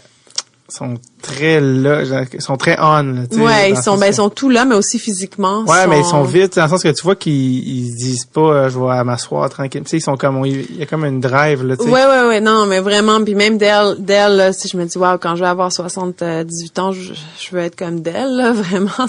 Comment une fille de la Colombie-Britannique d'origine indienne s'est ramassée avec un joueur noir du Nouveau-Brunswick, tu sais, comme... Écoute, j'ai aucune idée. Non? Je pense que, moi, je pense qu'ils se sont rencontrés à Vancouver, tout simplement. Mais je sais pas parce qu'il a joué à Vancouver, c'est ça? Je pense qu'il voyageait quand il était dans les ligues mineures de l'Ouest. Vancouver, c'est dans l'Ouest. Mais je peux avoir tort. Ils se sont rencontrés quelque part dans l'Ouest, là, puis je pense que ça a cliqué. Écoute, ça fait 52 ans qu'ils sont mariés. Ah oui, je sais, mais encore une fois, tu sais, quand on parlait des minorités, des affaires un peu comme improbables, justement, tu sais, comme, nomme-moi un autre couple formé d'une madame d'origine indienne et d'un homme d'origine, tu sais, non, moi, j'en connais pas d'autres, puis eux, ils l'ont fait à une époque où les gens étaient entre eux, tu sais. Fait que c'est pour ça que je trouve qu'il y a comme même Bryant, qui est comme aussi un personnage important dans l'histoire, lui, sa mère vient de Chicago. Puis je pense qu'il est né dans les années 60. Sa mère, c'était une ado, il connaît pas son père biologique. Mm-hmm. Et sa mère s'est mariée avec un Canadien blanc qui vient de Sault Ste. Marie, qui a adopté Brian quand il avait 5 ans. Mm. Puis Brian, il parle souvent de cette histoire-là parce qu'à l'époque où ses parents s'étaient mariés, c'était encore illégal pour les Blancs puis les Noirs de se marier dans plusieurs États américains. Ouais. T'imagines, c'est pas si loin que ça, là. C'est dans les années, c'est dans les années 70, là, je te dirais. Mm-hmm. Donc, tu sais, quand on parle du progrès, tu sais, oui, il y a du progrès, tu sais, on n'est plus dans les années 50, on n'est plus dans les années 60, mais souvent, tu sais, peut-être on se dit, OK, il y a eu du progrès, on peut maintenant se marier, mais ça veut pas dire qu'il y a pas des micro-agressions qui se passent tous les jours dans la vie des gens qui ont des familles multiculturelles, ou, tu sais, puis que ça veut pas dire qu'il y a pas de discrimination au travail, c'est vrai pour toutes les gens qui sont pas des minorités, qui sont des minorités. Ouais. T'sais. Comment Willy, là t'as été super avec Willy, est-ce que c'est là que tu as appris la nouvelle, j'aimerais ça faire un documentaire sur toi? Il savait déjà quand on s'est rencontrés, c'était pour ça qu'il me rencontrait. Qu'est-ce qu'il pensait de ça? C'était quoi sa réaction initiale? Mais tu sais, Willy, il y a beaucoup de gens qui ont voulu faire des documentaires sur lui au fil des ans, même qui avait fait quelque chose avec Spike Lee, un documentaire plus court pour ESPN, je pense. Ouais. Mais je pense qu'il y avait... Ça avait été... Oui, mais c'est un documentaire d'Internet, là, je te dirais qu'un 12-13 minutes. C'est plus un court-métrage ou... Ouais, c'est court-métrage, ouais. Mais, tu sais, je pense que souvent, il s'était fait promettre des choses qui avaient jamais abouti. Puis que je pense aussi qu'il y avait un sentiment que, tu sais, Willy, il a jamais fait d'argent avec du hockey, là. Tu sais, je pense que son plus gros payday dans la LNH, c'était $7,000 pour une saison. Puis que, tu sais, c'était pas pareil à l'époque, là, même les grands joueurs de hockey, l'été, ils conduisaient des camions, là, pour pouvoir survivre. Donc ça pour dire que, tu c'est quelqu'un qui avait comme travaillé vraiment fort toute sa vie, qui était comme connu, mais tu sais, puis il y avait beaucoup de gens qui pas qu'ils se sentaient exploités, mais ils voulaient être sûrs que si on fasse un documentaire sur lui, tu sais, ils voulaient vraiment être sûrs qu'il puisse me faire confiance, puis que je puisse rendre honneur à son histoire. Puis ben, je pense qu'immédiatement, il m'a fait confiance parce qu'aussi Bryant me faisait confiance, puis il faisait confiance à Willie. Donc, tu sais, l'accès quand tu fais un documentaire, c'est très important. Puis je dis toujours que c'est vraiment un privilège quand tu racontes l'histoire d'une personne parce que c'est la personne qui te permet, qui te donne accès à elle, mais à sa vie aussi. Puis il faut que cette personne-là te fasse très confiance. Fait que tu sais, il faut vraiment que tu traites tes personnages avec beaucoup de respect puis d'honneur dans un sens. Puis c'est ça que j'ai dit à Willie, tu sais, que je voulais qu'il me fasse confiance puis que ça allait être un travail qu'on ferait ensemble. Dans le sens, tu sais, je l'ai vraiment suivi là pendant 1 an, écoute, 10 mois sans cesse. Donc, je pense que ça a cliqué, puis ça a été facile après. Est-ce qu'il y a des fois dans le processus où il s'est fâché contre toi, où il t'a dit là, telle affaire, ça marche pas? Non, puis tu sais, je suis un peu une personne, tu sais, moi, je travaille, j'essaie toujours d'être direct quand je travaille, puis je pense que, mais avec du tact aussi, tu sais. Puis moi, en fait, je sentais que, tu sais, souvent quand j'étais avec Willie, s'il y a des situations où lui était fatigué d'être là, je m'assurais qu'on termine ça là, puis c'est tout. Tu sais, parce qu'à son âge, des fois, son âge, mais aussi par respect pour lui, tu sais, oui, tu sais, j'essayais vraiment de travailler avec son temps. Ouais, fait que ça a été comme collaboratif, puis non. La Ligue nationale était comme partenaire du documentaire. Comment ça s'est passé? La Ligue nationale, c'est intéressant. Donc, ils ont pas contribué financièrement. Donc, il y avait pas de contrôle éditorial dans le film. Par contre, ils ont été des alliés vraiment géniaux.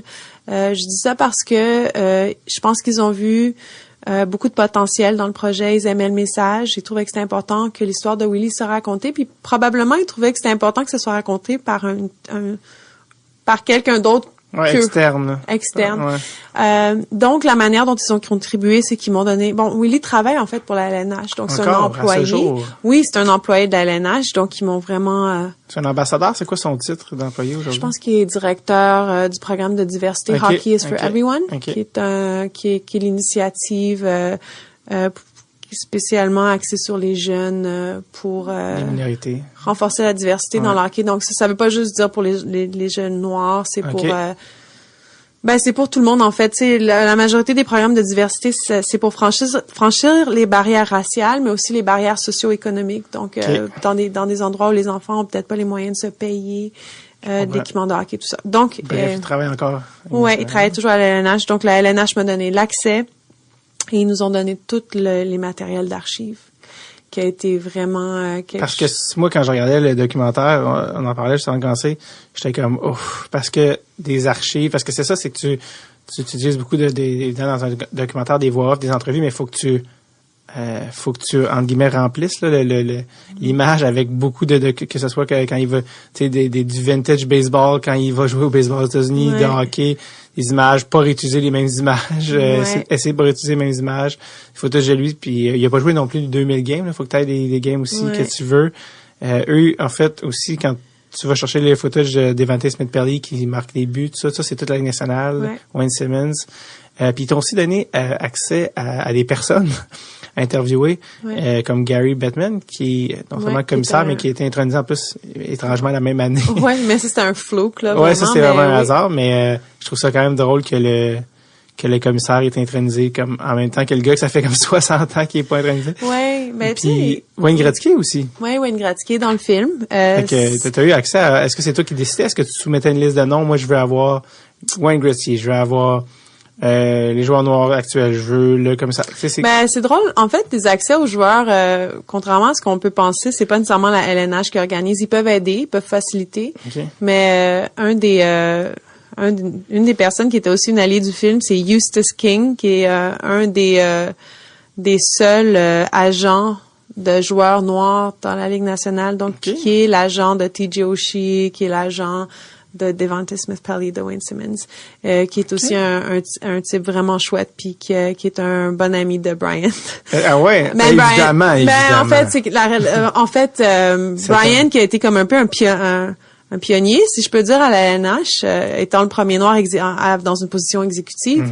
Et je pense que c'est lui qui avait amené Eustace à la LNH. Et Eustace considère Brian comme quelqu'un qui lui a donné une chance. Et donc... Est-ce que le fait qu'il n'est pas l'agent de Piquet Souban, tu aurais voulu Piquet, mais tu l'as pas... Est-ce que je veux dire? Non, je voulais pas vraiment. En fait, Piquet, j'ai une scène avec Piquet que j'ai pas utilisée dans le film.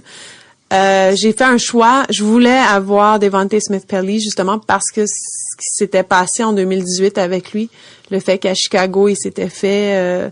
il y avait eu comme un tollé quand quelqu'un lui avait crié des insultes raciales à Chicago dans un match en février 2018, puis qu'il avait fini par gagner la Coupe Stanley cette saison-là. Je trouvais que c'était comme un beau signe de résilience, un bel exemple. Donc, je voulais vraiment que Devontae soit dans le film. Ouais, il y avait comme un timing avec la coupe, ça. Ouais, exact. C'était quoi la scène avec Piquet que finalement t'as pas mis dans le film? Ah, c'est parce que, Piquet, tu sais, c'est plus dur d'avoir Piquet parce que c'est, Piquet, Piquet, c'est Piquet.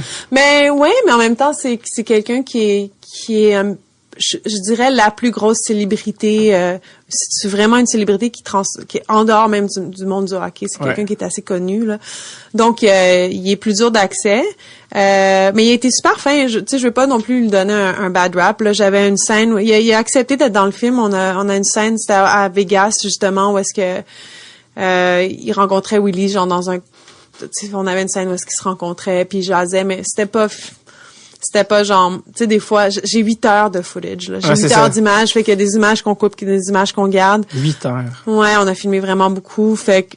Il y avait pas de magie, il y avait pas assez de C'était pas comme, c'était pas, tu sais, vu qu'on n'est pas allé à Vegas dans le film, finalement, c'est comme une scène qu'on n'a pas utilisée, puis c'est pas grave. Mais, tu sais, c'est vraiment qu'il est juste comme, hey, Mr. Rip, il fait juste prendre des photos Instagram pour son fils. Mais non, mais écoute, Piquet, c'est quelqu'un qui est lui aussi, il a dû pousser super fort, puis tu sais, ça a pas été simple pour lui non plus. Puis écoute, c'est un choix éditorial qui est pas dans le film. C'est pas parce que je suis pas mal certaine que si j'avais vraiment voulu que ça soit Piqué dans le film, qu'on l'aurait eu, tu sais. Mais on a fait des choix. Puis de toute façon, mon personnage principal dans mes personnages jeunes, c'est pas quelqu'un qui est célèbre, puis c'est une femme. Donc, c'est ça. C'est qui, excuse-moi, c'est comment, voyons, je vais finir par la phrase. Comment t'as trouvé Gary Bettman? C'est quand même un personnage un peu... Ben, comment je l'ai trouvé en personne ou comment je l'ai trouvé, pour qu'il soit dans le film? Les deux. Ben, Gary, écoute, tout est lié à Brian finalement, mais Brian, ça a été la 7e personne que Gary a engagée quand il est devenu... OK. Ah, mais je voulais dire trouver dans le sens de... Pas dans le sens de comment tu étais en contact, dans le sens de comment tu as trouvé sa personnalité. Ouais, c'est ça, comment tu l'as apprécié. Mais écoute, juste, Gary, c'est drôle parce que c'est quelqu'un que tout le monde boue tout le temps, là. Oui. Mais finalement, tu sais, c'est un peu comme... tu sais, le papa de la maison, là, qui a des règles, puis là, on n'est pas d'accord, puis on veut briser toutes les règles, là. Tu sais, c'est comme quelqu'un qui est très dédié, il est très business, il est dur d'accès, mais il m'a toujours traité avec beaucoup de respect. Même la première fois que j'ai fait une entrevue avec lui, tout le monde autour de lui était vraiment stressé. T'as juste 5 minutes, t'as juste 10 minutes, t'auras pas le temps de lui mettre un mic, t'as pas le temps de mettre un mic. Fait que tout le monde... Puis là, je suis arrivée dans son bureau, puis là, j'essayais de me dépêcher, puis il m'a dit... Est-ce que quelqu'un t'a dit de te dépêcher? J'ai dit, ben, oui, il dit, moi, je te dis de pas te dépêcher. Parce que lui, il paye. Ben, oui, mais lui, fait qu'il m'a dit, tu sais, prends ton temps, c'est moi qui va décider quand ça va être, tu sais. Puis, c'est sûr qu'au début, bon, il était comme poli avec moi, mais tu sais, c'est lui en bout de ligne qui avait pris la décision qu'on allait avoir accès. Fait quand même, tu sais, faut le remercier, faut que moi je le remercie pour ça, mais lui a dit, OK, on leur donne feu vert, puis il y a personne qui est venu dans notre... Tu sais, s'il y avait quelqu'un qui interférait, c'est Gary qui leur disait, passe-toi de là. Tu sais, il y a personne qui a interféré avec nous, fait que ça, c'était cool d'avoir Gary comme... Il y avait pas de questions que tu pouvais pas y poser? Non, mais pas nécessairement pas posées à Gary lui-même, mais toutes nos autres requêtes, ça doit... Ouais, Gary était comme, c'est pour le film, c'est go. Puis même quand on a fait on a montré le film... aux exécutifs de la LNH avant Hot Docs, même s'ils avaient pas eu aucun droit de regard. Ouais, tu sais, ils étaient pas impliqués au montage ou quoi que ce soit. Gary, il avait un peu la larme à l'œil après le film, puis il est venu me voir, m'a serré la main, il m'a dit c'était vraiment pas ça à quoi je m'attendais, puis merci, puis fait que tu sais, moi je dirais que les choses sont pas ce qu'elles semblent souvent, puis de toute façon t'as ton travail où il faut que tu fasses prennes des décisions qui vont pas plaire à tout le monde, puis pour puis après tu sais. Moi, j'ai eu une bonne expérience avec lui, puis sans lui, on n'aurait pas pu faire le film, vraiment. Absolument. Comment s'est passée ta rencontre? On va parler de Michael Jordan, mais Wayne Gretzky, qui est aussi un des grands athlètes de l'histoire, tu as eu la chance de le rencontrer pour le film. Comment s'est passée ta rencontre avec Wayne? Mais Wayne était vraiment très sympathique, encore une fois. Tu sais, ça fait du bien d'avoir tu sais, je te dirais pas que, tu sais, moi, mon héros de jeunesse au niveau du sport, c'était vraiment Michael Jordan, parce que je jouais au basket, mais... Tu sais, on peut considérer Wayne Gretzky comme un héros du hockey, vraiment. Puis, tu sais, c'est quelqu'un que je regardais à la télé quand j'étais enfant. Puis, tu sais, ça fait du bien quand tu rencontres quelqu'un qui est une star, de te sentir comme si c'est quelqu'un de sympathique, avec de l'intégrité, tu sais. Fait que quand j'ai rencontré Wayne, ça a été hyper facile. Il était vraiment amical, gentil. Il était pas difficile. Souvent, des gens qui sont célèbres, ça peut être dur de les gérer en caméra. Non, pas lui.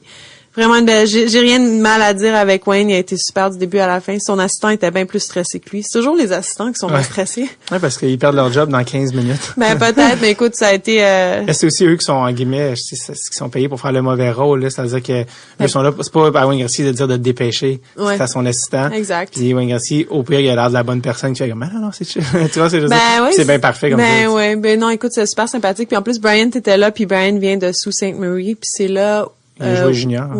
Fait que là, tout de suite, ils ont connecté. Parce que même si Bryant avait travaillé à la LNH pendant longtemps, il avait jamais rencontré Wayne Gretzky formellement comme ça.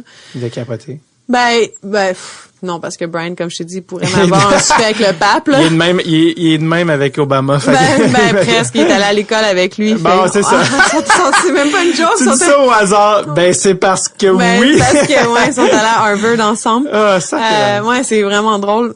Mais. Je pensais en plus Chicago. Je pensais que t'allais dire parce qu'ils viennent de Chicago, ils sont allés, genre, à la petite école, non, Harvard. Non, mais non. Il y a toujours une coche de plus avec ce gars. Là, je veux que tu me présentes Bryant. Bryant, c'est le gars hot. Sans lui, on n'aurait pas fait le film. Puis, c'est vraiment un mentor. Puis je suis vraiment chanceuse qu'il ait été mon voisin. On dit toujours à la blague, c'est bon de connaître ses voisins. Là. Mais de toute façon, c'était pas comme si j'étais une opportuniste là. Tu sais, jamais. Non, c'est pas dans ce sens-là que je veux dire. Non, tu comprends. Mais je dis ça de bon cœur, c'est que dans le fond, on avait une vraie amitié. Ça faisait 8 ans qu'on se connaissait. On avait en fait collaboré sur d'autres projets. Fait que vraiment, c'était le fruit de notre amitié, ce film. Tu sais, qu'on s'est fait confiance. Puis tu sais, Brian, c'est quelqu'un qui est pas mal plus âgé que moi, puis qui m'a fait confiance. Il y a quoi dans la cinquantaine? Ouais, Brian, il est dans la mi-cinquantaine. Parce qu'il y a il y a vraiment une belle scène quand il va avec toi chez Willie pour l'appel. Ouais. Puis c'est très évident, il y a une tension narrative qui monte à cause que l'appel vient pas. Ouais. Puis quand on commence à t'appuyer, c'est drôle parce qu'en plus il aligne ses téléphones sur son comptoir, il y a comme 4-5 téléphones d'alignés.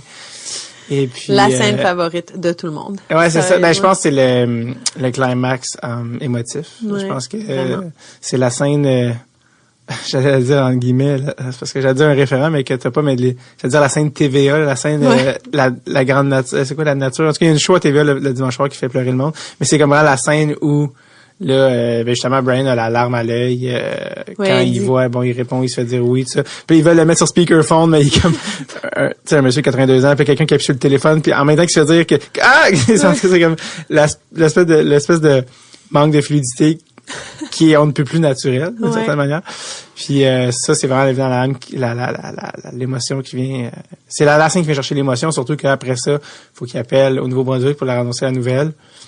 Puis en plus il fait comme un peu languir juste pour comme étirer l'élastique du slingshot. Ouais. Puis mais ouais, c'est sûr que c'est la scène rentre dedans, je pense, du film, c'est sûr. Ouais. Mais c'était le fun pour Brian d'avoir été là en personne, d'avoir vécu, je pense que c'était très émouvant.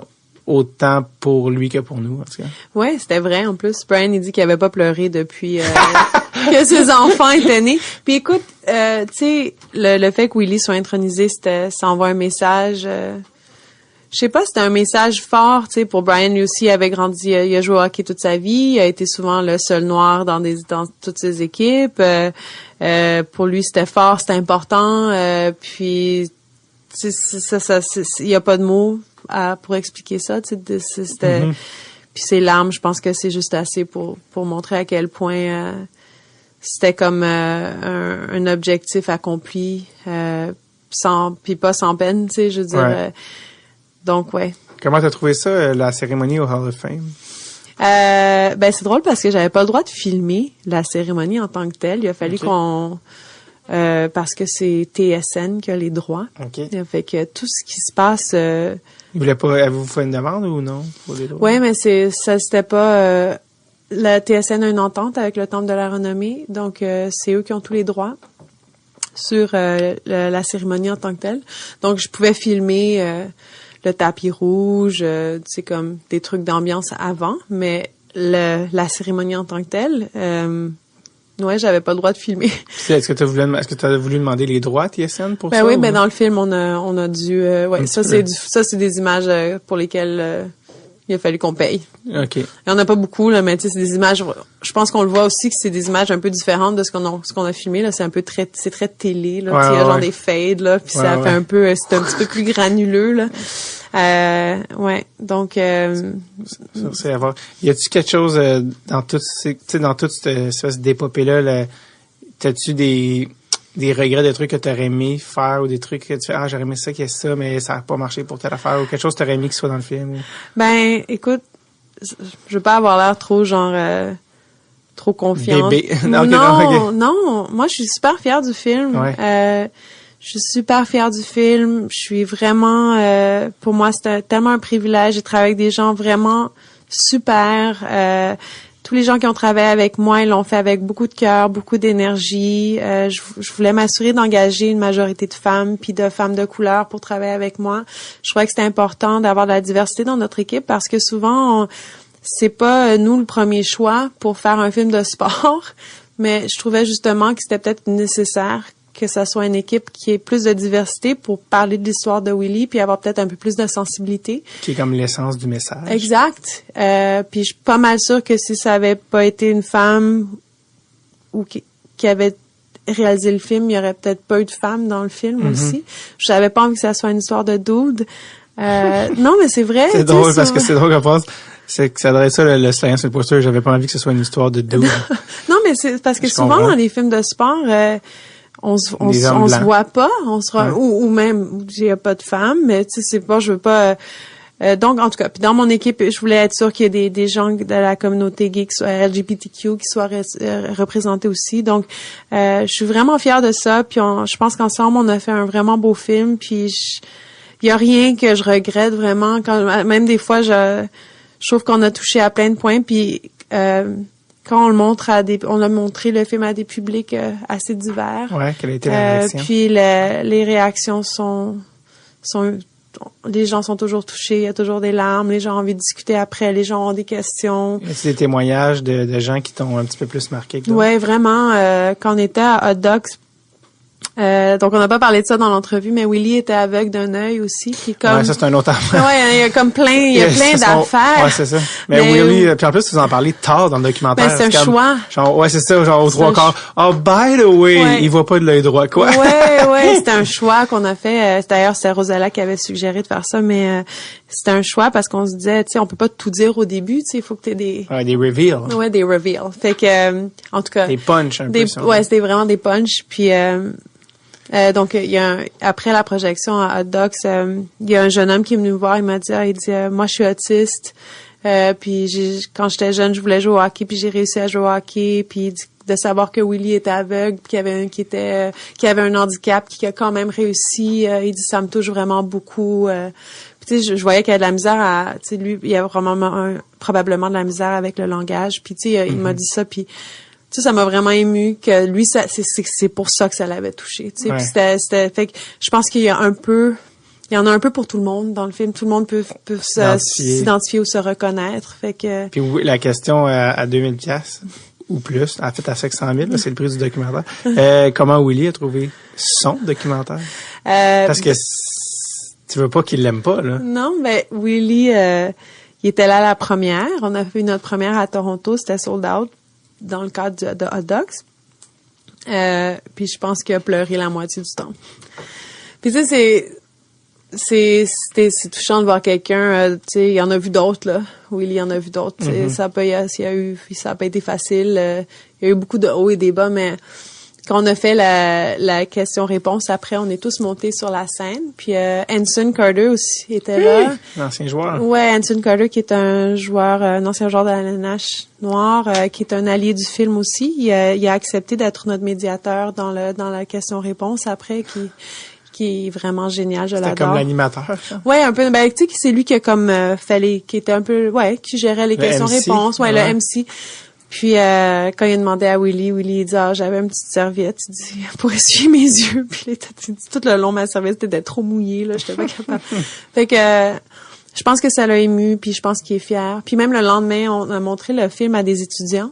Ça c'est un highlight parce qu'en fait on a été en compétition aussi dans la section Docs for School, donc les documentaires pour l'école. Okay. Puis le film a été montré à des jeunes de genre 12 à 16 ans, même 11 à 16 ans. Puis je trouve vraiment que c'est une catégorie d'âge difficile en ce moment parce que tu sais comment tu peux avoir l'attention des jeunes qui sont toujours sur leur téléphone puis tout ça. En faisant un film de 1 seconde mais vraiment punché. Ouais, il faut que tu fasses un film de 10 minutes là. Mais ça pour te dire que quand on s'est rendu à l'appel, tu sais, ça faisait déjà 1 heure que le film roulait, puis tu sais, je trouve que pour un public jeune, il peut y avoir des moments un peu plus genre, je sais pas. Puis les jeunes ont applaudi quand ils reçoivent l'appel, puis tu sais, ils étaient vraiment là comme interpellé. Ouais, puis je te dis, je voyais, il était à son arrière là, je le voyais là, il essuyait ses yeux là, tu sais, je me disais bon ben tant mieux. Tu sais en fait là, il peut mourir, c'est pas vrai. Non, mais vraiment, non, je veux pas qu'il meure, je veux qu'il profite des prochaines années. Écoute, c'est vraiment Est-ce que t'es encore en contact avec lui? Ben oui. Ben de toute façon un petit texto, tu sop. Ben, c'est drôle, Est-ce Willie. que tu dors? Ouais, dors-tu. Non, mais Willie, il est full actuel, là, avec la technologie, là. C'est vraiment pas un grand-papa qui a de la misère, il a son là. cellulaire, il a l'air d'être quand même assez... Ouais, il swipe ça, il prend des photos, il répond au texte plus vite que certains de mes amis, plus vite que moi. Mais moi, ça peut prendre, désolé, là, mais ça peut prendre genre une journée avant que je réponde à un texte. Il est prêt. C'est vrai, Anson Carter, ça fait longtemps que j'avais pas pensé à Anson Carter. Anson Carter qui avait... quand il était dans la nature, il avait des dreads, puis c'était comme un problème au niveau des casques, parce qu'il n'y avait aucun casque qu'il faisait. Fait qu'il fallait qu'il trouve les genres de casques qui pouvaient rentrer. Écoute, son casque, il était genre sur le dessus de sa tête, là. C'était juste trop complexe. Ben. En tout cas, je trouvais ça trop malade qu'il avait comme vraiment son swag à lui. Quand on a parlé au début de documentaire, moi, je trouvais ça cool parce que je vais te demander aussi, t'es une fan de documentaire, ça c'est sûr, mais tu sais, quand on pense à documentaire de hockey, il y en a plein. En plus, ces temps-ci, c'est sûr que je pense que c'est quelque chose qui est quand même assez à la mode et puis qui peut bien fonctionner, surtout avec un public canadien. Bon, il y a eu Red Army qui avait bien fonctionné, qui était sur Netflix même après. Il y a eu The Russian Five, comme on parlait, qui est sorti il y a pas très longtemps. Les Chiefs, qui est un vieux documentaire. Je dis ça, je sais pas si ça dit quelque chose, là, ou pas du tout, ça se peut aussi, qui est un vieux documentaire sur le semi-pro, mais tu sais, du documentaire sportif, c'est comme devenu un genre cinématographique en soi, si on veut, parce qu'évidemment, tu sais, c'est comme Netflix va tout le temps avoir besoin de séries où des gens meurent puis des documentaires sportifs. Tu sais, je veux dire, c'est comme un peu... tu m'as dit, moi, je veux pas que ça soit... je voulais pas faire un documentaire sportif qui ressemblait à un documentaire sportif. Ouais. Ben oui. Écoute, je suis une fan de documentaires. Je fais exactement ce que je voulais faire dans la vie. J'écoutais les grands reportages quand j'étais jeune parce que ma mère avait pas le câble. Puis j'avais toujours hâte au dimanche parce que c'était le dimanche, les grands reportages. C'est à Radio-Canada? À Radio-Can, parce qu'on avait genre 3 chaînes chez nous. Mais ça pour dire que... Maintenant, t'habites à New York dans le Bronx. You made it! I made it! Yeah! Started from the bottom now. Oui. Ouais, exact. Mais ouais, pas vraiment. Là, mais ça pour dire que ai vu... J'avais pas le câble, mais à Westmount. OK, ouais, là, de base, ça sonne. Non, j'avais pas le câble, j'étais pas à Westmount, ça je peux te le confirmer. Mais ça pour dire que j'ai vu beaucoup de documentaires dans ma vie qui m'ont inspirée. Puis j'aime tous les genres, j'aime le documentaire de sport, je suis une athlète moi-même, j'ai fait beaucoup de sport, mais je trouvais que pour l'histoire de Willie, je voulais justement pas faire un documentaire de sport parce que je trouvais que son histoire transcendait le sport. C'était comme en dehors du sport. Puis que le hockey, c'est un peu comme la métaphore pour parler de plein d'autres choses. Et justement, j'avais envie de faire un film peut-être qui avait un petit peu plus d'inclusion aussi. Donc, tu sais, c'est sûr que souvent, les films de sport, ils ont un documentaire de sport, ils ont une structure où Ou tu sais, c'est beaucoup d'entrevues avec des archives, puis un peu de musique rock, là, tu sais, je sais pas. Je sais pas ça. Ça fait un peu cliché, là, mais tu sais. Non, mais tu sais, c'est genre un type qui dit, ah ouais, je me souviens de tel moment, puis là, on voit le moment, puis là, il y a quelqu'un d'autre qui dit, ah, j'avais la larme à l'œil, puis là, il y a de la musique rock, là, tu sais, c'est un peu ça. Alors, tu sais, justement, ce que je reviens un peu au début, mais vu qu'il y avait beaucoup de choses actives qui se passaient avec les personnages, j'ai eu l'opportunité, justement, de sortir de ce genre, où est-ce qu'on se souvient de beaucoup de choses avec des grands moments, des images d'archives puis de la grosse musique puissante, là. Puis de raconter un petit peu une histoire qui était comme dans le moment.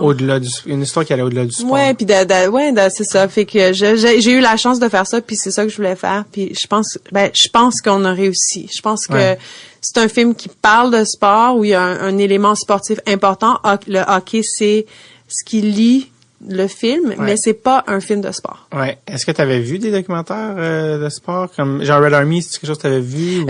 En fait, c'est drôle, il y a plusieurs personnes qui m'en ont parlé. J'ai pas vu Red Army, fait que je vais pas prétendre, mais je sais que c'était sur Netflix, puis que quelqu'un m'en a parlé en fait, il m'a dit ah ouais, il y a quand même de l'espace pour le hockey sur Netflix. Ouais, est-ce que tu penserais que ton film pourrait être sur Netflix? Ben oui, alors c'est là où tout ce qui est l'acquisition, c'est toutes des choses nouvelles pour moi, comme c'est mon premier film long métrage.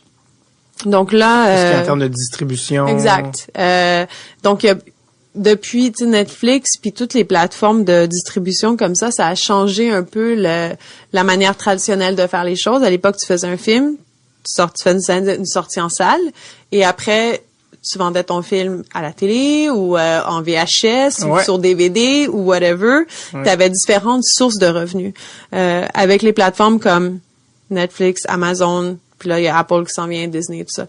Eux autres, leur objectif souvent, c'est d'avoir des premières sur leur site. Donc, eux, ils veulent faire des acquisitions où ils te payent genre un gros montant. Puis c'est fini, tu vas pas au cinéma, c'est juste là que les gens peuvent te voir. Mais c'est plus compliqué qu'on pense. Puis bon, c'est toute une question de timing, tu sais. Donc, nous autres, on est en tournée de festival. L'objectif, c'est qu'on soit en salle au mois de novembre. Donc, tu veux sortir en salle? Ben, on veut faire une sortie en salle. Ça a l'air niaiseux, mais pour se qualifier aux Oscars. Pas pour dire qu'on s'en va aux Oscars, mais tu sais, tu veux donner une chance. Remplir des catégories pour fait on pense sincèrement qu'au Canada, ça pourrait être une belle sortie en salle, qui aurait, tu sais, c'est un public qui est familier avec le hockey. D'ailleurs, on a eu beaucoup de médias au Canada, vraiment, il y a beaucoup de gens qui nous ont parlé. On a eu pas mal de médias aux États-Unis aussi, mais là, on n'a pas fait de sortie encore aux États-Unis, donc on pense pouvoir faire une belle sortie en salle aux États-Unis aussi, dans des villes où il y a du hockey, mais aussi on espère avoir différents alliés.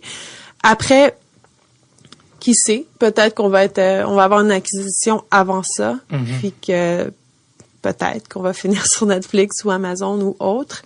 Mais ça sera déterminé au mois de novembre, on sait pas. À suivre. Cool. Peut-être que quand vous allez entendre l'entrevue, la réponse va déjà être disponible. C'est ça. Je vais déjà l'avoir dit ou je vais la dire après l'entrevue. Cool. La dernière question que je te demandais, c'est plus une question de fan de cinéma, vu que tu es une documentariste, mais c'était qui T'avais-tu des documentaires préférés ou des documentaires qui t'ont vraiment influencé ou des documentaristes qui sont des modèles pour toi que tu dis, si vous connaissez pas telle personne, il faut absolument que vous allez voir. Ben, écoute, là, je suis un peu mainstream dans le sens où, moi, un documentaire qui m'avait marqué, c'était Bowling for Columbine parce que c'était au cinéma. Ah, puis c'était l'âge que t'avais aussi à ce moment-là. Ben, moi, j'étais ado, j'étais jeune ado, je me souviens plus quand c'est sorti. Ça, c'est 2001, 2002, tops. Ou 99, même? Ouais, c'est dans les années fin 90. Je pense que j'avais 12 ans, je sais pas. Ah, parce que Columbine, c'est ça fait quand même, Mais, je pense que justement, j'étais comme une jeune ado de voir un documentaire. Puis moi, j'adorais les documentaires. Comme je t'ai dit, je manquais pas les grands reportages à Radio-Canada. On était loin quand même de Michael Moore. Ouais, ben, tu sais, je sais pas de quel âge, mais moi, je suis née dans les mi-années 80, donc je suis une vieille millennial, mais j'ai quand même connu l'époque où il y avait pas d'Internet, puis on allait se louer des films en VHS, là, tu sais, quand même, chez Movieland. T'habitais où? C'est quoi, Movieland? Movieland, c'était à Outremont. J'habitais dans le Myland, on allait chez Vidéotron, Blockbuster, à l'époque, il y avait un Blockbuster aussi. En tout cas, bref. Donc, ça pour dire qu'un documentaire qui était au cinéma, c'était comme hot pour moi, puis ça, c'était un documentaire qui m'avait vraiment marqué.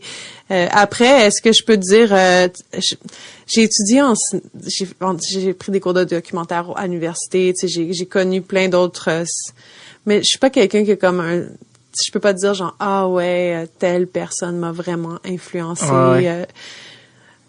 S'il y a un film qui m'a marqué, puis un autre, c'était vraiment ça, parce que je trouvais j'ai dit Michael Moore, lui, il fait du documentaire, puis il peut quand même devenir genre une célébrité de Hollywood. Ouais, c'était genre c'est comme le plus célèbre des documentaires. Ben ouais, puis avoir un message important, tu sais, quand même, tu sais, c'est pas comme si c'était léger son documentaire là, tu sais. Fait que moi, je trouvais que c'était un bel exemple de... Il a comme un peu aidé à rendre le genre mainstream puis accessible à tous. Ben exact. Puis c'est ça, moi avec tu sais, c'est parce que quand tu vois du documentaire, c'est beaucoup de sujets qu'on dirait qui sont niches. Tu sais, c'est des sujets très spécifiques, très étroits. Il y a tellement de beaux films. Mais généralement, ça ouvre sur des thématiques qui sont quand même accessibles à tous, tu sais, qui touchent tout le monde. Alors, tu sais, moi, on dit toujours, moi et Brian, on dit qu'on a fait un film un peu mainstream, là. Tu sais, c'est un film pour tous, vraiment. Willy, là, le film qu'on a fait, c'est pour tous. Puis moi, s'il y a une chose qui m'a inspiré, c'est Michael Moore avec ses films pour tous, mais qui ont des messages importants, là, tu sais. Puis c'est quelque chose que j'ai marqué un peu dans ton portfolio, c'est que vraiment, puis je pense dans ce que ton propos en plus, c'est ton amour des minorités. Je pense que tous tes documentaires touchent à cette affaire-là, que ce soit aussi, tu sais, que tu l'as dit, c'est important d'engager des femmes, de la diversité. C'est quoi ton projet? Est-ce que tu sais c'est quoi déjà ton prochain sujet de documentaire? Ben c'est drôle que tu dis ça. C'est vrai que finalement, depuis 10 ans, mon créneau, c'est devenu vraiment comme la justice sociale, les minorités, toutes les minorités vraiment. C'est quelque chose. Le système de justice aussi, c'est des choses qui m'intéressent vraiment. Puis tout mon travail est axé là-dessus. Puis mon prochain projet, je fais un nouveau film qui suit une jeune femme qui a été emprisonnée pendant 25 ans pour un crime qu'elle a pas commis. Puis ma relation avec elle, Tyra Patterson, c'est que quand j'étais au Guardian, j'ai fait une série d'enquêtes sur elle. Elle était toujours en prison à ce moment-là avec un autre journaliste, Ed Pilkington. Et on a fait une série en 3 parties sur son cas. Donc elle était en prison depuis plus de 20 ans. C'est une femme noire qui était, au moment d'être accusée, qui était une ado, qui savait pas lire ni écrire et qui a été impliquée dans un cas de meurtre auquel elle était pas liée. Et donc on a utilisé ce cas pour parler justement de l'injustice aux États-Unis dans un système de justice qui ne fonctionne pas. Et on a gagné un grand prix, un World Press Photo Award pour ce projet. Wow. Ça a fait le tour du monde et 1 an plus tard, Tyra a été libérée contre toute attente. Elle servait une sentence à vie. Elle servait une sentence à vie et puis elle a été libérée. Donc bon. Notre journaliste a joué un rôle dans tout ça, mais pas le rôle principal. Elle avait quand même une équipe légale qui se battait pour elle. Ouais. Et alors fast forward à maintenant, Tyra et moi on a une amitié vraiment unique là. C'est vraiment comme un privilège d'avoir pu la rencontrer après tout ça. Puis elle sent que j'ai joué un rôle important aussi dans sa liberté. Donc maintenant je fais un film avec elle et elle pendant qu'elle était en prison. Comme j'ai dit, elle avait abandonné l'école au primaire. Donc, elle savait ni lire ni écrire quand elle était arrivée en prison. Et en prison, elle est devenue éduquée et elle a fait un diplôme en paralégal.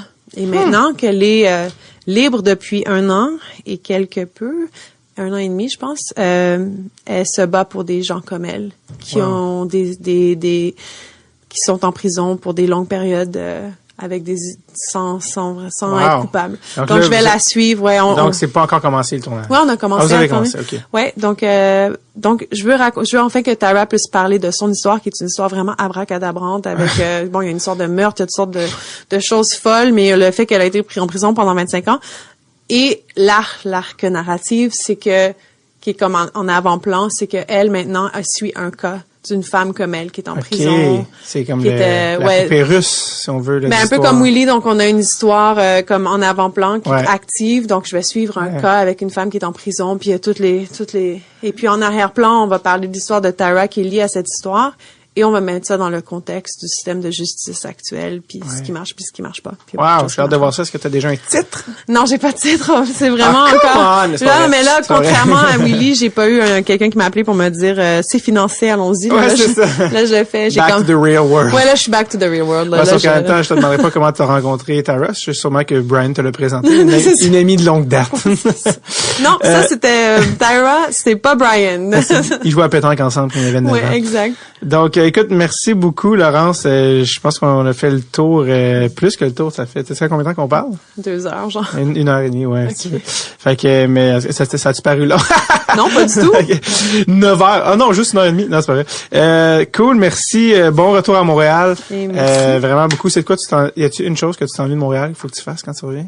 Je m'ennuie de tout à Montréal, mais je vais manger des bagels parce que j'ai grandi sur la rue Saint-Viateur. Sont-tu meilleurs que ceux de New York? C'est ça la question. Vraiment. Oh my God. Enfin, quelqu'un qui dit la vérité. Mais oui, non, c'est vraiment la vérité. La première fois que j'ai mangé un bagel à New York, j'étais genre, mais c'est du pain, ça, c'est pas un bagel. Ouais, c'est ça. Oui. Qu'est-ce qui manque? Ben ça, j'aime aller prendre une salade chez Eau Vive parce que c'est bon, mais je suis même pas vegan. Mais ouais, j'aime tout. J'aime prendre des cafés à Montréal. Je vais chez Olympico avec ma mère. Mais moi j'ai grandi dans le Myland. Là. Je veux juste préciser que je suis pas déménagé là quand c'était cool. Là. Ouais, j'ai grandi dans le Myland quand c'était pas une place cool là, encore. Fait que... oui, t'as déménagé dans le Bronx quand c'était pas cool, là, quand ça va devenir. Exact. Nous, on est des trendsetters. Tes enfants vont dire la même chose du Bronx. On est des trendsetters. Exact. Non, c'est une joke. Vous êtes des influenceurs sur les médias sociaux. Ouais, surtout que j'ai genre 100 personnes qui me suivent sur Instagram. Oui, t'as-tu un compte? On t'en a envoyé des nouvelles. Ah oui, Laurence Mathieu Léger. C'est ça mon compte sur Instagram, puis je suis vraiment pas très active. Fait que une photo par mois probablement. Super. Merci Laurence, vraiment. Merci. J'espère que le documentaire est disponible au moment où on se parle. J'espère que le plus de gens possible vont le voir. J'espère que ça va se rendre en salle et que ça va fonctionner. J'ai déjà hâte à ton prochain documentaire qui va dans un autre ton. Merci. Bonnes vacances. Bye bye. Merci à toi. Merci tout le monde.